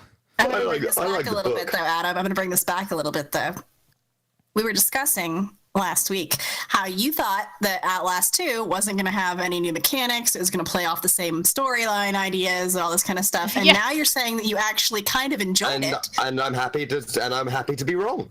It's mechanically superior. I'm just going to point this out to everybody. No, I'm not always right. I'm not the arbiter. I'm not omniscient. I know. We were hoping that it wasn't going to be like... just like the same crap, but Texas Chainsaw Massacre. Yeah, and it wasn't really. And I was glad. And I was glad to see it. I was glad to see that they made significant steps forward in most of Outlast's gameplay. There's lots of stuff that I liked about it, like the new stuff that I liked about it. Adam was wrong. Tina. Don't listen to them. I wasn't wrong. They misremembered. Yes, Daddy. Okay. Oh, yes, Daddy. We need Jade's sound commands for this. Yes, Daddy. I don't have the bot open. Is that how it is? It's, oh, yes, Daddy. Oh, yes, Daddy. Yeah. Oh, yes, Daddy. Let's see. Just somebody do the exclamation point in the channel. I'll do it. Yeah, we need the sound command. We have a few things that we were linking. Oh, yes, Daddy. That we could talk about over the last week or so, I suppose. While we're kind of, you know, outside of the Outlast discussion. We should probably go to the bronze and look what the fuck. Yeah, oh no! It's in the Hellmouth chat. It's in the Hellmouth chat now. Oh, is it? Okay, cool. Mm-hmm. So I don't know. It Comes at Night, this trailer. What is this? I don't know what this is. Oh, It Comes at Night is a horror movie coming out on July something. July. It looks really good. Looks cutey. I'm gonna play this. Bendy and the Ink Machine, by the way. Do you have a trailer for that? Because I'll talk about that. This is 9th. The same damn. June 9th. Hang on. This is the Twin Peaks thing. Hang on. This is the June 9th movie. Kind of looks like I think it has practicals. I think from watching the trailer, it looks like it has some practicals. So it kind of reminded me of a little bit of a Evil Dead vibey thing, but it's also like, I don't know. A friend of mine linked it, and I was just like, "Wow, at night." Yeah, I want to watch cool. this trailer. No. At first, I was like, "Is that also Kid Harington? You have a problem." No, Kid Harington's in everything. I can't help it, dude. He is a little bit attractive. Yeah, but he's gormless. Like, you get the distinct impression that, like, underneath the surface, there's just more surface. Do you know what's going on out there? I'm just happy that him and the girl who plays Ygritte are actual. Yeah, and still together. It's kind of nice. Together, yeah. Considering it's like 6 years or something now. Mm-hmm. I'm gonna try and help your new family. I want to thank you again for This does look good though. Other movies that A24 has done. I feel like they've done other horror movies. I'm gonna go out during the day. I would like to stick to groups just for safety. Is it just like a we're lost in the woods kind of thing? That's what it looks like so Yeah, far. it looks like that, but without the trope It looks like it might be like a post-apocalyptic, we've gone to the woods to escape the real world kind of thing. At least they're not going off into the woods to party and have take drugs and have sex, because that's my least favorite trope in all of horror movies. That's good to know. No, it to me, when I was first watching it, it looked like the idea is that they've kind of regressed from the real world, like the outside world, because something crazy has happened into the woods. Yeah, that makes sense. That's kind of what it felt like. That could be interesting. I'll definitely check it out. I'll have to do something to wash away Alien Covenant. I think they're sick. Yeah, Doomsayers. Yeah, it seems like it could be a laugh. Yeah, this doesn't look too bad. One black guy. That was 6. How old are you, Travis? If they're sick. It almost to me, because he keeps mentioning sick, it's like cabin fever. You know? Yeah, you'll see it in a second here. Yeah. Yeah, cabin fever. When are people just gonna like gang up and burn Eli Roth at the stake? Is that gonna happen soon? We could start that if you'd like. I feel like that's a good idea, because that would be a happy time. Like, if ever there was a time when you can watch someone die and be cheerful about it, it would be Eli Roth. Ooh, faced. Go fuck yourself, Eli. Just fuck off. Everything you do is crap. That guy, man. He had a haunted house bar thing in Vegas for a little while. Yeah, I went to it. Goratorium. Yeah, there was lots of horror stories from people who worked there about like how horrible it was to work there. Oh, really? I went with my friends because they had their wedding in Vegas, and they were like, we're going to go to the Goratorium, and it was cheesy. It was really cheesy and short. It was like 10, 15, 20 minutes long. It wasn't very long for the experience. We went to the Universal horror thing, didn't we? Yeah. And there was an Eli Roth exhibit, and I was just sitting, and it was like a big out. You have to fuck off into the hills a bit to go to it, because Eli Roth's a cunt and can't have his ride set in the park like everybody else. He's the one that had his was on the tram. Yeah, the tram ride thing. Yeah, and that was another example of like, Eli, you suck. I'm not getting on the tram just to ride around your stupid ride. I'm going to go and queue for the Exorcist house. That'll be better. That's going to be way better. And it was. And it was. It was one of the best. The Exorcist house was kick-ass. I was amazed at how good that one was. I was like, how are they going to do this? And then they did it. No, they didn't. They nailed it. Bendy and the Ink Machine is great. Bendy and the Ink Machine is another weird indie horror distraint. Oh, we're just going through the list, aren't we? I'm just looking down the thing. Kind of, yeah. I was gonna pull up the trailer for Bendy and the Ink Machine. That game is great. I went in to watch Retro play in this game. He was playing it, and Retro Gaijin, and I was watching him play it, and I was like, this is creepy as fuck. I like this. Oh yeah, it's really free. strong. The first chapter is free, and then if you like it, then you buy the second chapter. The second chapter is like $6 or something like that.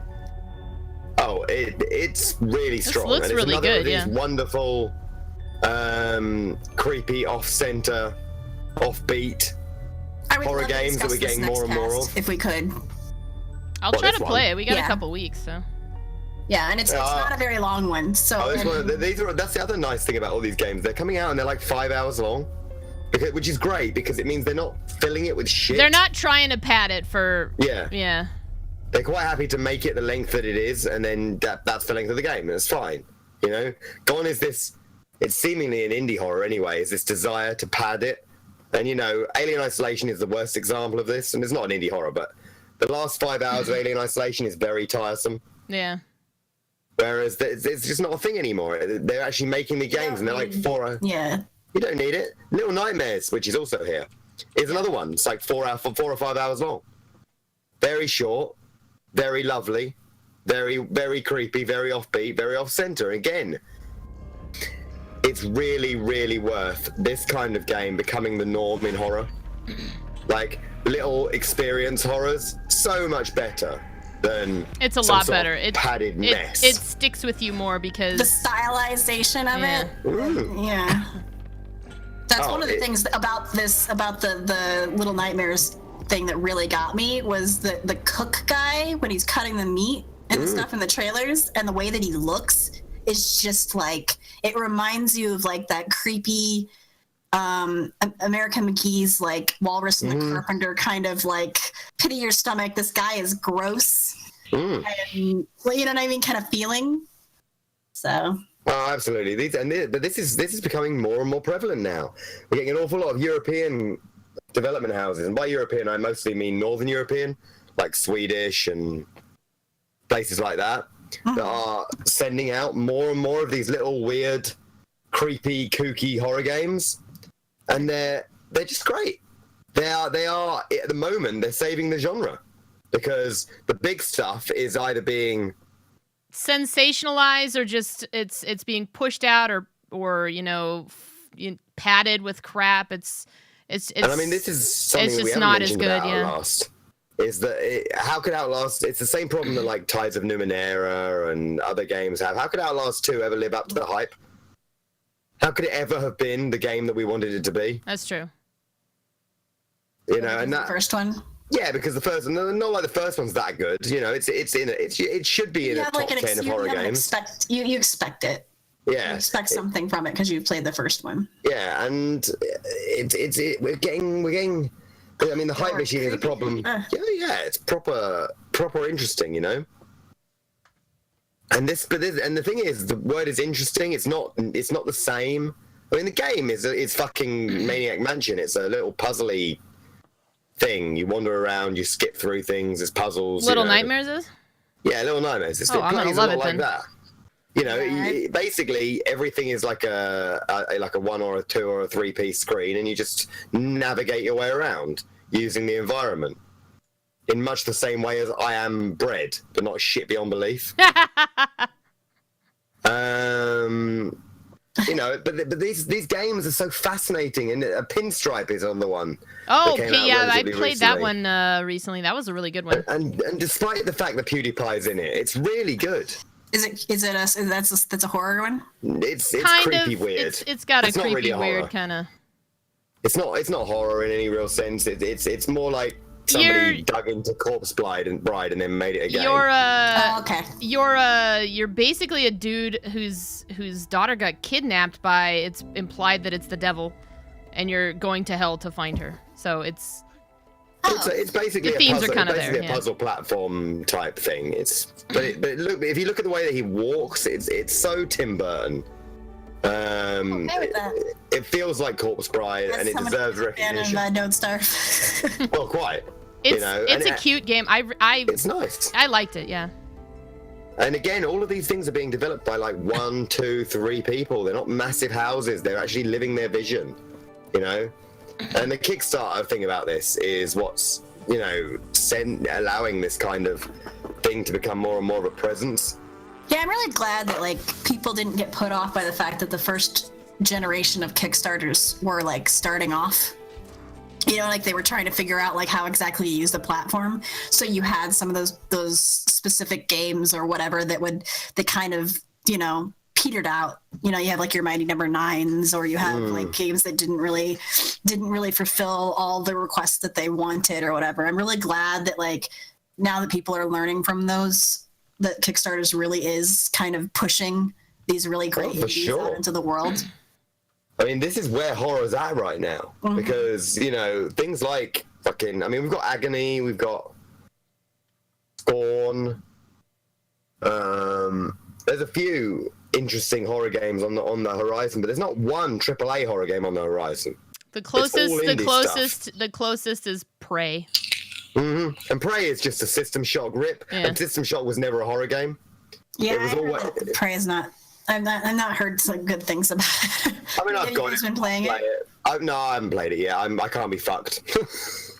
I will someday, but a lot of people have asked me, and I'm, you know. I mean, I'll probably do it over the next couple of weeks sometime, but it's not a game that I was like, must play it day one, because it's not It's not a game that I am fascinated by because it's not a horror game. It's like System Shock. It's got a couple shooter. things that resemble horror, but it doesn't have that. Yeah.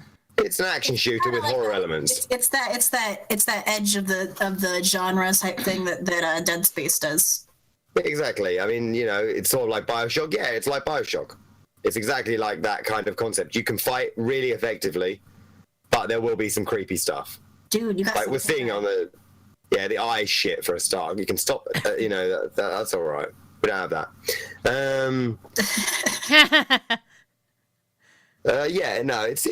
I've heard some good stuff about it. I've heard some bad stuff about it. I'm not thrilled about it, but it doesn't look bad, but it's not horror, There's nothing in the AAA realm of horror. Like Outlast 2 was the closest thing you could say to a horror game that was AAA, and it's not, because Outlast 2 is an indie studio again. Yeah. Like Resident Evil 7 was the last thing we had that was AAA horror. Yeah. And there is nothing. Yeah, they did well, but there is nothing on the cards now. We have got nothing coming up in the world of horror from any AAA studio, and that's fine because AAA studio horror is, Resident Evil aside. That's how you get Evil Within. Oh God. Let's not. Sorry. As I offend at least 5 people in our chat. Oh no. Evil Within. That's how you get Evil Within. That is how you get Evil Within, though. That really is. The creator of Evil Within. A game that is Silent Hill, Resident Evil, and an action adventure shooter. You are out of your fucking mind. What about it's called Evil Within? Yeah. What about this game that I linked, Perception, from the people who made BioShock and Dead Space? I don't know if you had a chance to watch blind it. thing. Yeah, the blind one. That reminded me of the Beyond Eyes, but creepy. Did you play the Beyond Eyes game? Yeah. That could be. This could be really interesting. Yeah. Potentially, this is a really interesting game. It could be good. It could just be another jump scare. Well, the thing is, it's like saying, "Oh, from BioShock and Dead Space," and I'm like, "Oh, two games that aren't really very good examples of horror." Yeah. Like the only things that are happening in Dead Space that are horror is jump scares. Like the first Dead Space had a half decent attempt at a story, but it wasn't delivered. So whether or not this will be great or not is a question of how they enable it.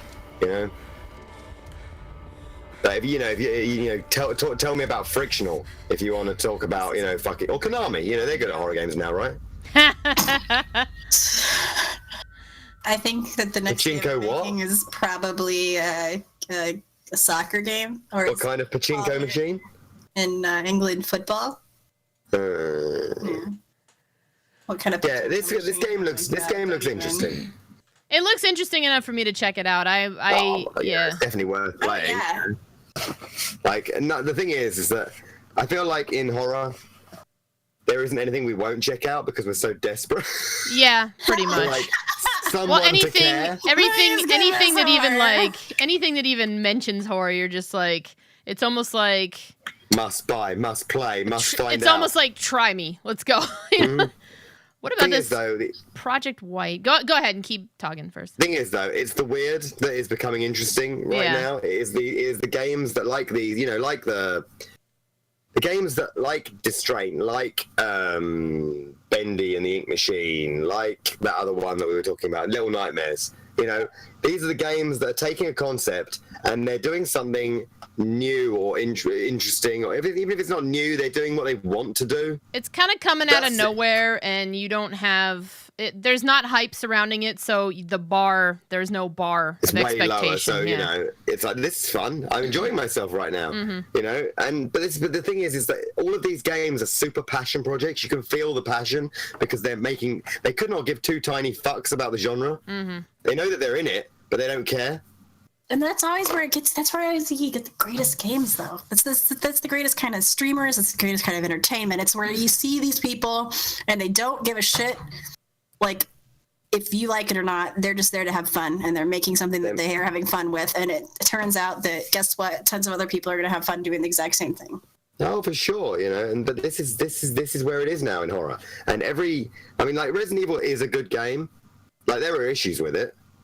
But Resident Evil 7 wouldn't have been made. Like 5 or 6 the last, like the entire bit on the shit. But you know, but Resident Evil 7 wouldn't have been made without the existence of the other Resident Evil games. So there isn't anything new IP coming out wise in the AAA horror arena. Yeah. Well, no, You know, it's not- I mean, it depends on if Dead Stranding is. Yeah, I don't even think Dead I Stranding don't think is a it's horror. gonna be, but Yeah, I don't think so either. Yeah. But I think it's just going to be weird. Yeah. Also, Death Stranding, I love Death Stranding to be good, but already there's too much star power attached to Death Stranding for me to Yeah. not have worry. the hype for me, and that's the case with a lot of just about anything. But when the bar, the whole hype thing surrounding it, when that bar is set so high, I almost Well, expect it to not be as good because At this point, Yeah. we've got Mads Mikkelsen, we've got the guy who plays Daryl, and we've got Metal Gear, Metal Gear Solid guy. That game better be fucking fantastic. Otherwise, everybody's going to be disappointed and pissed off. it's gonna be existential if it's good. And Del Toro. Apocalypse Dread. Yeah, it doesn't. I think Apocalypse. So is more much- like Del Toro. Yeah, you're right. Yeah, you're right. It'll fit in with like a Last of Us type of vibe, maybe, where it's not It horror, has creepy but moments, but it's yeah. not necessarily horror. It's just based in a it's just horror. Periodic themed psychological weirdness is the it seems to be the order of the day. Play the game he wants freely. I mean, that could be the case, your boy Daquan. That could be the case. You know what would be the funniest thing in the world? And I'm not saying this is going to happen, because he's a great game maker. I think it'd be hilarious if him making the game he wants to make actually means he makes a game that is too stupid. And in fact, it was like Konami all the time that were They were holding right. his madness They were slightly in stopping check. him. They were stopping him from They're creating a holding him monster. back from jumping Yeah. the shark. Wouldn't that be amazing if it turns out that it was all the would not time the shock leash me. that made the games great, because they were like, would not dude, shock me. pull your neck in slightly, seriously. That would be very funny. I want that to. I don't want that to be the case, because I know he's great. That's exactly. It's funny that we talk about that, because that's exactly what happened with the Mighty No. 9 games, which is kind of going off topic with the horror genre in general. But Mighty No. 9 was being made by some of the same people that did the Mega Man games. For and so sure. everybody was just like, give him money, make him do the game, he'll do it the best or whatever. And then they gave him all this money, and then it was a subpar game. Types of Numenera, same thing. Mm-hmm. You know. Oh, it's the next Planescape Torment, is it? Konami is a genius. You shut your mouth at him.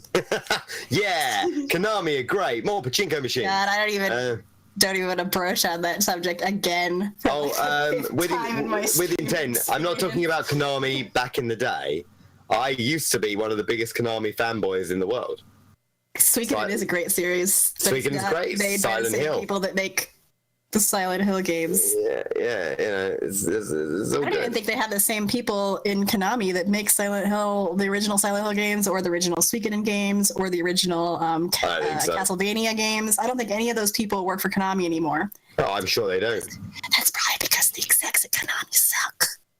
Is that put it because out there. the entirety of the development arm of Konami is one engineer who makes pachinko machines? He has a deadline. You leave him alone. Hey, you. One guy in Japan who's like, I'm going to make money off video games. And then he's like, I'm going to use all this video game money, and I'm going to make money off of money-making machines. That's exactly what happened. Yeah, that's the spirit, Konami. Fucking please don't make another Silent Hill You know game. what Nobody people wants want? that. You know what people want, Adam? What's that? They want naked succubuses from Castlevania all over their pachinko machines. That's what they want. They want to see Maria as an anime girl, with a like lewd-esque face, and James Sutherland with anime eyes. That's what they want. We're only like seconds away. I'm gonna link the picture in chat right now. We are seconds away from Claudia Wolf getting sexualized. You realize that's going to happen? Don't. No, you say that. I just threw up in my mouth. I know. Right, but that's going to happen. Okay, we're going to get a wispy-dressed Claudia Wolf draped over a pachinko machine, and I'm going to kill every man, woman, and child in the world. If that happens, oh God. Just to make sure I get the person who makes it up. Because I don't have to do it. I would be like, if that happens, I'll eat a ghost pepper, but then I'll be eating a ghost pepper. But like, you will next be time eating this a time ghost next pepper. year. Like next week, you're eating a ghost pepper when it gets announced. Okay, I gotta post this in the chat for people. This it happened. This is the pachinko love. Oh, it happened. It's very bad. It happened, and it was upsetting. I can even save it and send it to you. Oh, I am so gonna angry pull looking it at up. this picture right now. This picture makes me really pissed off. I particularly like the incredible crassness of the chain on the Silent Hill sign. Yeah. That's my personal favorite part of this image. It's not enough. chain. It's not enough that the ash The best is looks like twinkly lights. That's not enough. It's not enough that the eyes are. a friend of mine made me this so that I could use it as a Facebook profile picture for a little while. It's just accurate. That's the Pull problem. that one up too. It's so bad. Accurate. And it used to be a blingy, so it actually had the little glittery things that happened to it. It's like they could not. And the sad thing is, they could not be further away. I know it's funny and everything, but they could not be further away from the concepts that originally made them such a powerhouse. Yeah. At this point. I think it's because they really think that they can make more money. Well, they can. I think they're absolutely right. Yeah, they can make more money. They can make more money making a pachinko machine than they can from Japan spinning out a fucking another Silent Hill game. Plus, the last 3 Silent Hill games haven't been one of the reasons that the studio here in the U.S. has gone really the only games that they're making right now are mobile games and soccer games. Soccer games, That's all because they they're sell doing, like because crazy. Mobile games make them more money. Well, and soccer games, you can actually persuade. That's all they're about, guys. Well, you can actually persuade fans of their soccer games to buy an update every year that includes the new season's roster. And you're like, wow. So the 2016, 2017 EA English, whatever the soccer game is, I don't know. The difference is a few players. That's it. Extra $50. Thanks very much. I mean, but they have the market cornered on those games. I'm pretty sure that they're the only company making soccer games. Well, yeah, I think I'm right. You guys can correct me in chat. With EA. The EA was a big. They monopolized that a long time ago. Yeah, they broke that a long time ago. And now, I mean, hashtag fuck Konami. At least Capcom are making a half-hearted attempt. Yeah. Watch out, guys. They might blacklist us. Oh, that would be sad. then we wouldn't have any associate. Oh, then we wouldn't be associated with Konami. Actually, that would probably help us. Then we couldn't do any reviews on any of their pachinko machines. I mean, that would actually probably be good, wouldn't it? Wouldn't that give us kudos in the same way that banning Clockwork Orange guaranteed that everybody saw it? Yeah. Isn't it that kind of arena? Yeah. I hope so, because fuck Konami. Seriously, if you're from Konami and you're hearing this, I hope you die. Don't say that. Don't say that. We have friends that work for Konami. Oh, we do. Apart from those specific people, everybody else. Don't say that. I'll edit that part out. So there'll just be some nice music over the end, or I'll do my. I'll fade it out, and I'll do my Adam impression or something like fuck Konami. I hope everybody has a cookie. That's all. I was just bloody kidding. I love the fact that you guys have not even seen a film with an English accent in. That's funny because one of my favorite films ever is Love Actually, which has multiple. It's like you just copy any of those accents. They're all London. But no. I'm a Hufflepuff. Oh, that still makes me die on an aside. One time I opened a jar. I cut my hand up real bad. I saw a bird. I'm afraid of sheets. and ghosts. Can your boy link in the chat? Can you link what? Can he link it? Because do you have anything that's going to shut links down for non-subs? I do, but okay. I don't know what my command is. Do I have a? Oh, hold on. Okay, I know what it is. Do you know what it is? Okay. Isn't it just exclamation permit?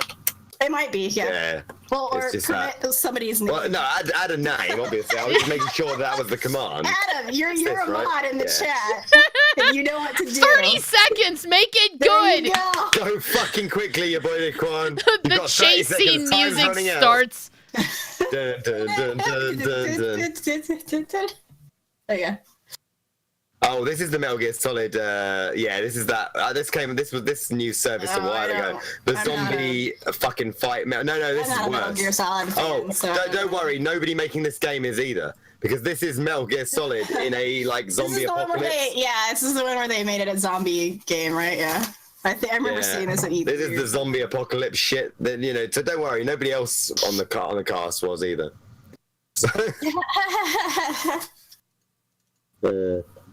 I love when they have these drop downs for enter your birthday. And they start at 1900. Like somebody fucking born in October 19th, 1900 is like, I am gotta see this Metal Gear Solid. 117 years old. Give me a key. Motherfucking key already. I want a key for Dawn of War 3. I am 136. Fuck. Yeah. Is Konami coming out with any other games other than that right now? I don't think Just so. listen to an entire Konami cast. Yeah, into the bang on Konami. What Konami updates? Probably not. Probably nothing good. I'm gonna show a minute of this zombie apocalypse shit. Yeah, it's pretty bad, honestly. Metal Gear Painless. Survive. Yeah. Metal Gear Survive. I wonder if this means that they'll have a booth at E3 this year. It's just Metal Gear. There's nothing new, really. Which, by the way, I'm going to, so let me know if you guys want anything. Yeah, if you need anything or want anything. If Konami are there, you can kick him in the nuts for me. That'd be alright. Okay. I want an Like last apology year- for last that year. document in Outlast 2. Yeah. If Redbubble are there, I want you to find the... If Redbubble are there, I want you to find their lead designer, then get me on the phone, just so I can scream cunt down the phone, and then I need you, and then I need. All my friends who got free codes would like to say "fuck you" for that document. Fuck you for the old traveler, you piece of shit. They used everything they had left from the Phantom Pain and then added zombies. Yeah, that's pretty much exactly what they So did. far, it's just okay. Hang on, there we go. So on the calendar, hold on, I'll look at something really quick. So before next, Just a little bit I've Cast. seen. It looks like it looks like Call of Duty Nazi zombies, but set in Yeah, it this does. universe. It Yeah. feels very which honestly similar. is the best part of Call of Duty, Yeah. gonna put that out there. But Yeah, that seems fair. Well, that seems reasonable. I don't think that's out of line. Jay wants Rule of Rose. She does. Yeah, I'd like to play We that. all want Rule of Rose. we all do. Yep. I still For haven't a- found my. For a Mm, price that's less right, than $200, please. Yeah, so for next one, since we started going down the path of indie horror, I figure maybe that's what we should. We do a real, Talk about a or real something. indie horror focus one. Well, when, That sounds when does good. Friday the 13th come out? That comes Like the out at 25th the or the end of 26th or May. something? Yeah. Okay, so that's the weekend that I'm actually gonna be in North Carolina, I think. Well, that's all right, because basically from now, it'll be the 21st next time we do this. And then, like, the 6th or whatever the date is after that. Yeah, it's a couple weeks, and so after that it will be into June. So June 3rd, 4th. So yeah. by then it'll be out. It's We not can gonna talk be about. next cast, but the cast after that. We can that will talk be- about Friday the 13th Friday the then. Yeah. 13th. Okay. Friday the 13th in 4 weeks' time, we can discuss. And I can rubbish that game too. I think I might re-download Dead by Daylight again, just so that I can kind of do like a play-by-play of both. I intend to re-download Dead by Daylight as well. I am excited about the potentiality of that game Yeah, to have. I love that game. That game has no doubt improved. I'm sure they've removed all the bugs in They the. added Mike Myers. Did they add Mike Myers? That could not be a cheaper move than anything I've ever seen in my life. It was the as well. Like I am excited by the I possibilities could of see Dead the by look on Daylight. his face. as he- Okay. I will say this. I'll put this out there. Playing the demo for Friday the 13th, way better thought out concept for that specific kind of game. I suppose that's probably. I really enjoyed Friday the 13th's playstyle, the fact that there's multiple ways of escaping. I mean, in theory, all that that's stuff because they actually like waited rather than rushing it out to beat Friday the 13th out, right? Yeah. Rather than cheaply releasing their game as a buggy mess just because they thought Friday the 13th was going to come out in November. I do appreciate the fact that the Dead by Daylight crew still continuously do stream updates, or still continuously updating them, or still continuously listening to the audience. I mean, I'd appreciate that more bugs. if they had, in fact, not got so many bugs to fix. Like, that would be impressive. We don't know. Friday the 13th might be being pushed out too quickly, too. There's that possibility. I mean, it's been delayed by 6 months so far. So yeah, well, Dead by Daylight was delayed, I think, 3 times before it actually was released. As a closed beta tester for Friday the 13th, I can tell you they're taking their time so they don't have those issues. Oh, that's true. Yeah. we have an inside person right now. Oh, you don't want to watch me play Dead by Daylight. That's just me running around in a circle, getting progressively more angry. Oh, come on. There were good times playing that game together. Dead by Daylight was fun with your friends. Yeah, it's more fun to play with your friends. It's fun with your friends. My problem with it was that it immediately it became repetitive, and it had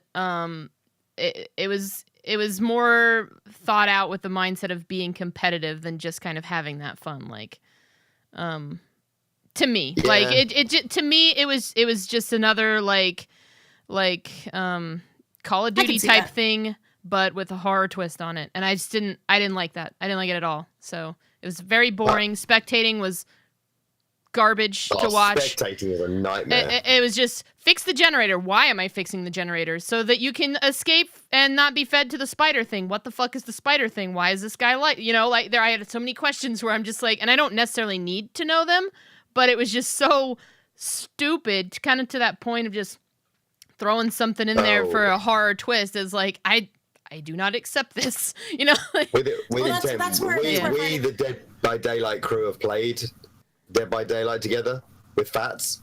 Oh yeah, we played Dead by Daylight a while ago. Like when it first came out, we were playing it.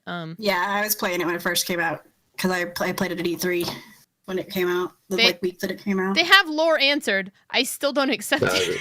I still don't accept it. The thing that Friday the 13th has over Dead by Daylight. They have an established IP. Exactly. They have something that everybody's just like, I know why you're Jason. I know why he does this. I know why they do that. And you already honestly, know. I'm just expecting a more polished version of Dead by Daylight. Yeah, That's what I'm expecting from Friday the 13th. I think I would have that in the demo. Yeah, but that would be fine. There's no criticism there. Yeah, a more polished version of Dead by Daylight would be good. Yeah, I think I would have liked Dead by Daylight more if it had been. If they'd have taken more time with it, I guess. If it hadn't been like shit beyond belief. It was just so, I don't know, half-assed to me. Apparently Friday the 13th has a story as well.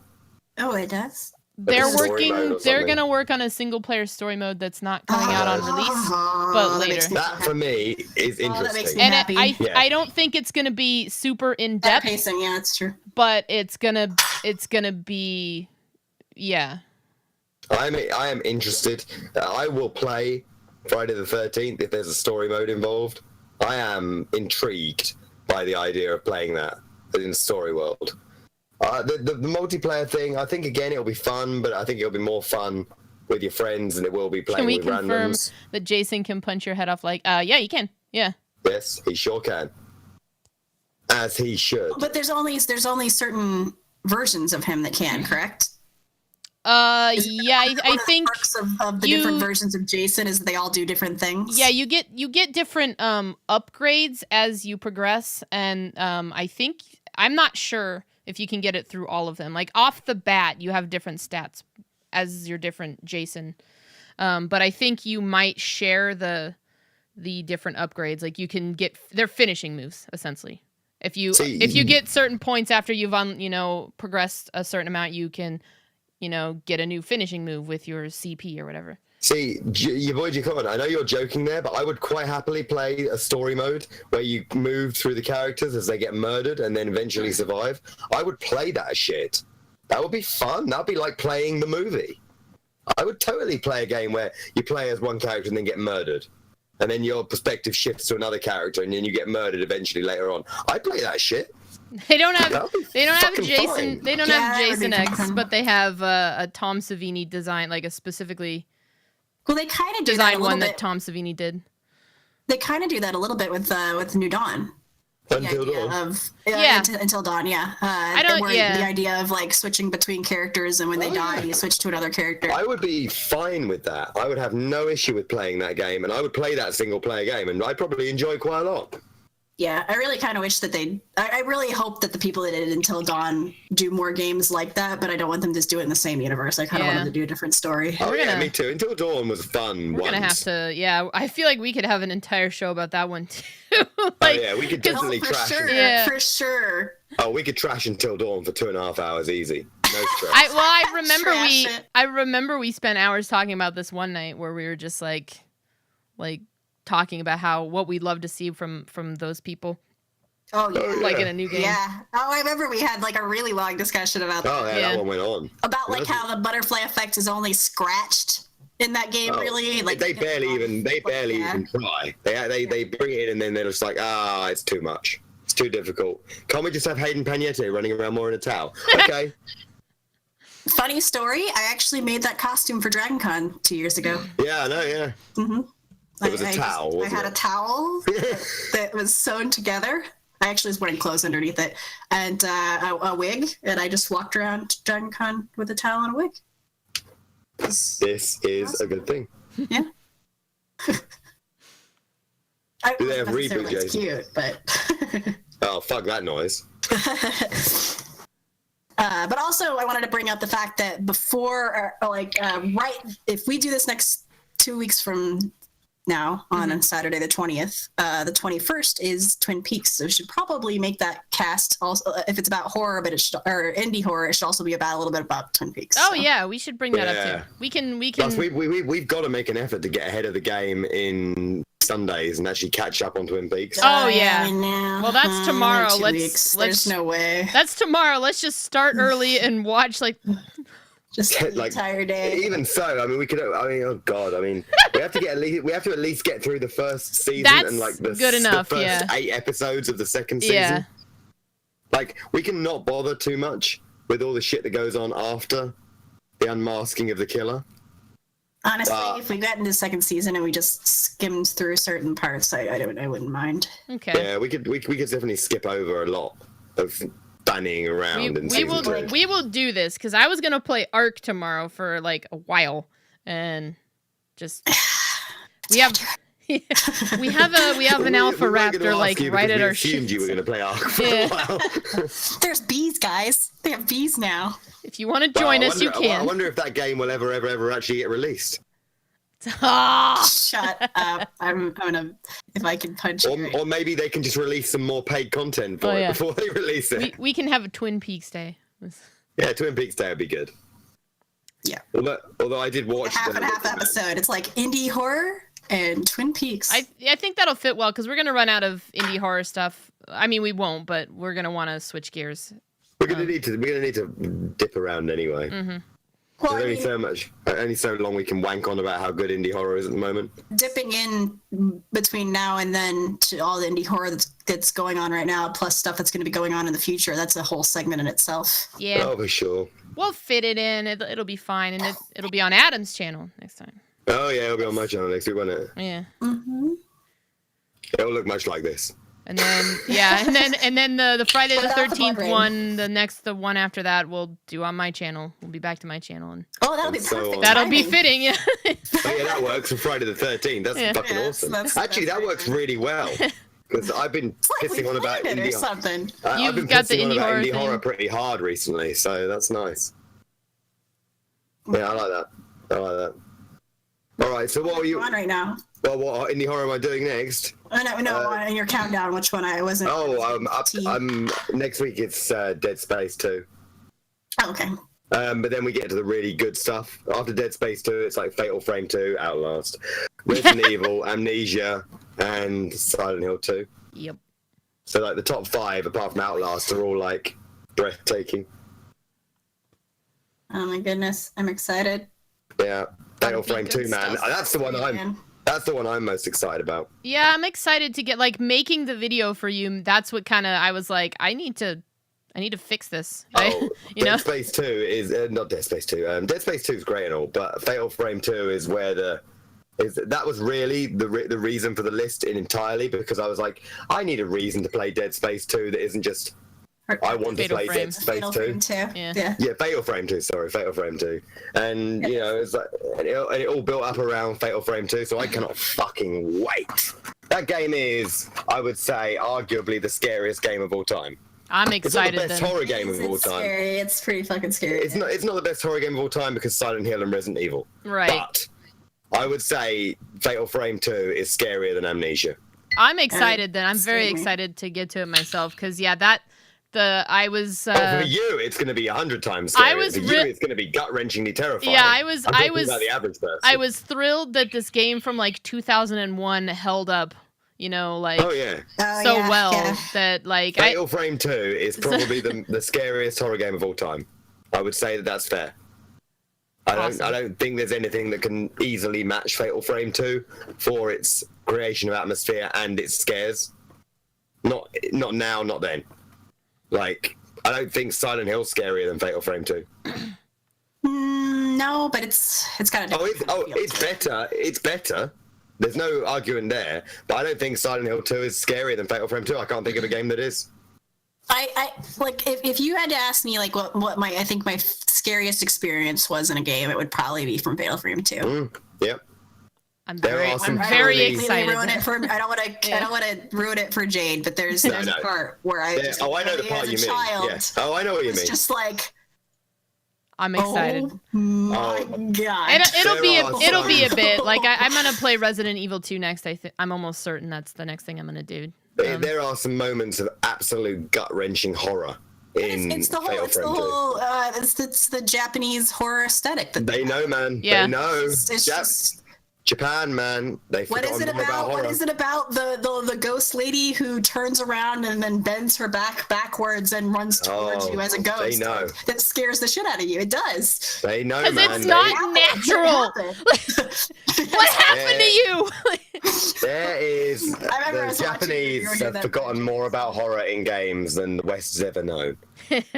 So, Japanese is still where it's at. It's because they have like this such ancient recorded history to where you're like, Jesus Christ, their ghosts are like fucking 1 million years old.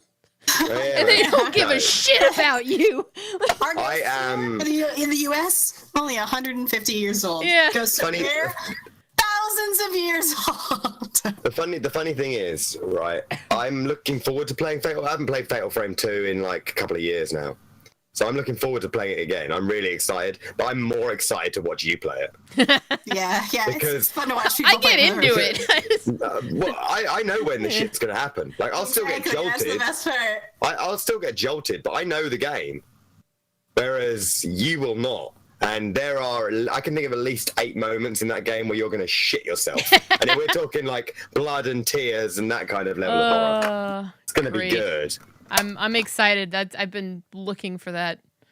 And it's I've good been to take looking a break, for that everywhere. I think Resident Evil is a good. You got a taste of it with the first one. Yeah. Oh yeah, the first one is about 30% as scary as the second one. To give you some idea. The first one, man, it's still like. Oh yeah, it holds up. When she was playing them, I was just sitting there like, I know this part's coming. It's uncomfortable, and like the soundtrack adds to it because it's just this grinding, hollow, just noise that just keeps droning on, and you're just like, oh the saturated feeling of the game, and just it's so good. And here's the great thing, right? We're all talking about the first one, like, it was great, it was amazing, right? Yeah. It's nothing compared to the second one. Like, it really is a great game that is absolutely eclipsed by its sequel. There probably will be, Tina. It's probably going to eclipse PT in... Fatal Frame 2 laughs. No, Fatal Frame 2 laughs at PT. I mean, in terms of like instance of me shitting myself, if we keep amping it up, though, she might not. Yeah, we should stop. We should stop at this you can point. stop, and that is another reason that I'm we need to leave it alone. At that I'm not playing it immediately is because I want to kind of forget. I think it's good to have like Resident Evil 2 in the gap. Resident Evil 2 is a nice gap as well because it's not particularly scary. So that's good. Resident Evil 2 is it might not be as scary as the first Resident Evil, but it is a very it's a massively mechanically superior game. I didn't think it was. It still dips its finger in horror as opposed to when you get to like Resident Evil 4, where it's more. Yeah, just give up. Yeah, I didn't think it was scary so much as just that whole creepy mansion vibe was. I loved that. Yeah, that's I mean, the Haunted House is better. Yeah. Resident Evil 1 is a better horror game, but Resident Evil 2 is a much better game. Yeah, I would agree with that. Like, I mean, Resident Evil like remastered is fine because it roughs over all, smooths off all the rough edges. But Resident Evil 2 is just a much better game, so you're going to enjoy that a lot. Sweet. But it's not stressful. It's not scary particularly. But you do get lickers, so they're awesome. Yeah, great. You get lickers. You get super. Get all the shit. Tyrant. Does he show up in 2? I think he does, doesn't he? Somebody mentioned it in chat, and I halfway expected it. So. I like the police station stuff going. Oh, that stuff was all well done. And in fact, it was all connected to the third game too. I always feel like Resident Evil 2 feels a bit like what's that movie where there's some criminals and policemen all locked in a police station and then they get under sieged. I can't remember his name, but it always gives me that kind of vibe. Morgan Freeman. That would have been funny. The guy from The Matrix was in the remake. Lawrence Fishburne. Yeah. Ethan Hawke, I think, was in it as well. Shit. I have no idea what you're talking about. I know which one you're talking about, and I'm struggling here. Hang on. It's not Under Siege because that's the fucking Steven Seagal movie, but it feels like the title is something like that. But it always gives me that kind of vibe. Resident Evil 2 is great. You'll have a lot of fun with that one. One of my favorite things about Resident Evil 2 is the Assault on Precinct 13. It was, yeah. That's Assault on okay, Precinct yeah. 13. Like Assault on Precinct 13. The I never saw the characters remake. that connect to the main characters in that game is awesome. And then and at the time, the idea that a game had two incredibly different stories. Yeah. That really hadn't happened in any emphatic way before. Yeah. So yeah, can't wait to see you play Resident Evil 2. All right, look, what are we up to? Because I know you guys need to get off and stream at some point. Yeah. I'm probably not going to be streaming tonight. I'm tired right now. Fair enough. You gotta get rest too. Jade needs to go through Dark Spells at the speed of an athletic snail. Yeah. Please regale me with more lore. That's what I want. Please read out more item descriptions for like herbs and shit. Yeah, I like reading those, and then I go to the wiki, and then I resume, clicking the very good thing, You can play some Outlast. Play some more Outlast, yeah. Why the fuck not? What are we doing? What are we doing over the next couple of weeks, dead guys? Babies now, so Yeah, there'll be more of that shit. Gotta move on to more dead babies. What you got going on, Jade? Resident Evil 2 probably. If I don't, it's just because I felt like tackling Edith Finch in a night or something. But yeah, but Edith Finch is a spit. It's like a couple of hours. That's really it in terms of horror. And then my what else are you extremely doing other than horror? slow playthrough of Dark Souls, and of course you have garbage. Soon Dark Souls 2 and Dark Souls 3. You might even be finished by like late November. Yeah. That's the idea. Then there's garbage of the internet. Plus, you got Bloodborne, which is easily the best of all four. I said it. Fuck you guys. I'm actually looking for. A lot of people say that. I'm used to it. I'm looking forward to going through and playing that one. It's gonna be fun. slow as well. Yeah. So when are you doing those? Friday, Saturday, Sunday sort of thing? Friday, Saturday, yeah. Because I just play forever. Nice. What you got going on, Abby? Well, once I'm back to being better, I'll probably be doing the RP thing for a little bit. Season's kind of coming to a close, but we're having a lot of fun. So I'm having a lot of fun with it. And then I'm going to be starting up, once I start feeling better, I'll start up doing BioShock Infinite playthrough again. And I'm still going to be dressing up as Elizabeth on Saturdays to play that, which was a lot of fun last time. So that should be fun. And then I think after that, I might jump on that Bendy game. I'm really looking forward to that Bendy game. Oh, nice. If I really enjoy Outlast playing through by myself, then I might play it through again for stream in like a harder mode, or something. I should do that for like Try It Tuesday or something. You absolutely don't need to play it on Nightmare, but do play it on hard because it will solve the mechanical issues immediately. Because you know me, I like going and playing through a game. Oh yeah, Pick it multiple apart. times Yeah. to catch every single thing. Yeah, I think I've played more hours of Layers of Fear than I have other games because I've played that game through so much that I can finish it in like 30 minutes. 30 minutes or so I when you can speed finish run it. Layers of Fear in 30 minutes. So, as you can tell from my GIF image being the ghost from Layers of Fear makeup. In a Yeah, t-shirt. that's pretty much what I'm doing. Yeah. She was just having a lazy Sunday. Don't So judge her. it's an easy going. That ghost was ghost. lazy on Look like right Sunday. It was now. laundry day for that ghost. That's what I look like right now. This week. And sickness really Look, takes man. it out of you. Yeah. You get the flu. You get the fucking flu. You can't fucking fuck with me. That's how I look. Half of my face comes off. It all goes weird. You asked me how to dry out your nose earlier. Now I see Yeah. exactly. I was like, please just tell me something that I could use to dry out my nose. That's all I had is Claritin and tea. Thank God. Well, what are you doing, Adam? You're. Oh, we're doing the Dead Space 2. That's right. That'll be Wednesday, Thursday. Friday we're probably going to look at Little Nightmares. Or Saturday we might still be banging our head against Outlast Nightmare Mode. We'll probably have finished that. And we'll be looking at like Edith Finch, maybe Narcosis. Probably Narcosis, that's more my speed. And Sunday we'll be doing the Indie Horror Spotlight, which will probably be Bendy and the Ink Machine, quite honestly. Yeah, I'm almost thinking I want to do that for Try It Tuesday. Mm-hmm. It Very looks worthwhile. good. Seriously, I was watching Retro Play and I had to keep on like going away because I didn't want to spoil it, and then I would like sneak back into his stream, and be like, I want to see what it looks like now. I was like, no, can't do it. It's really creepy. It's like super.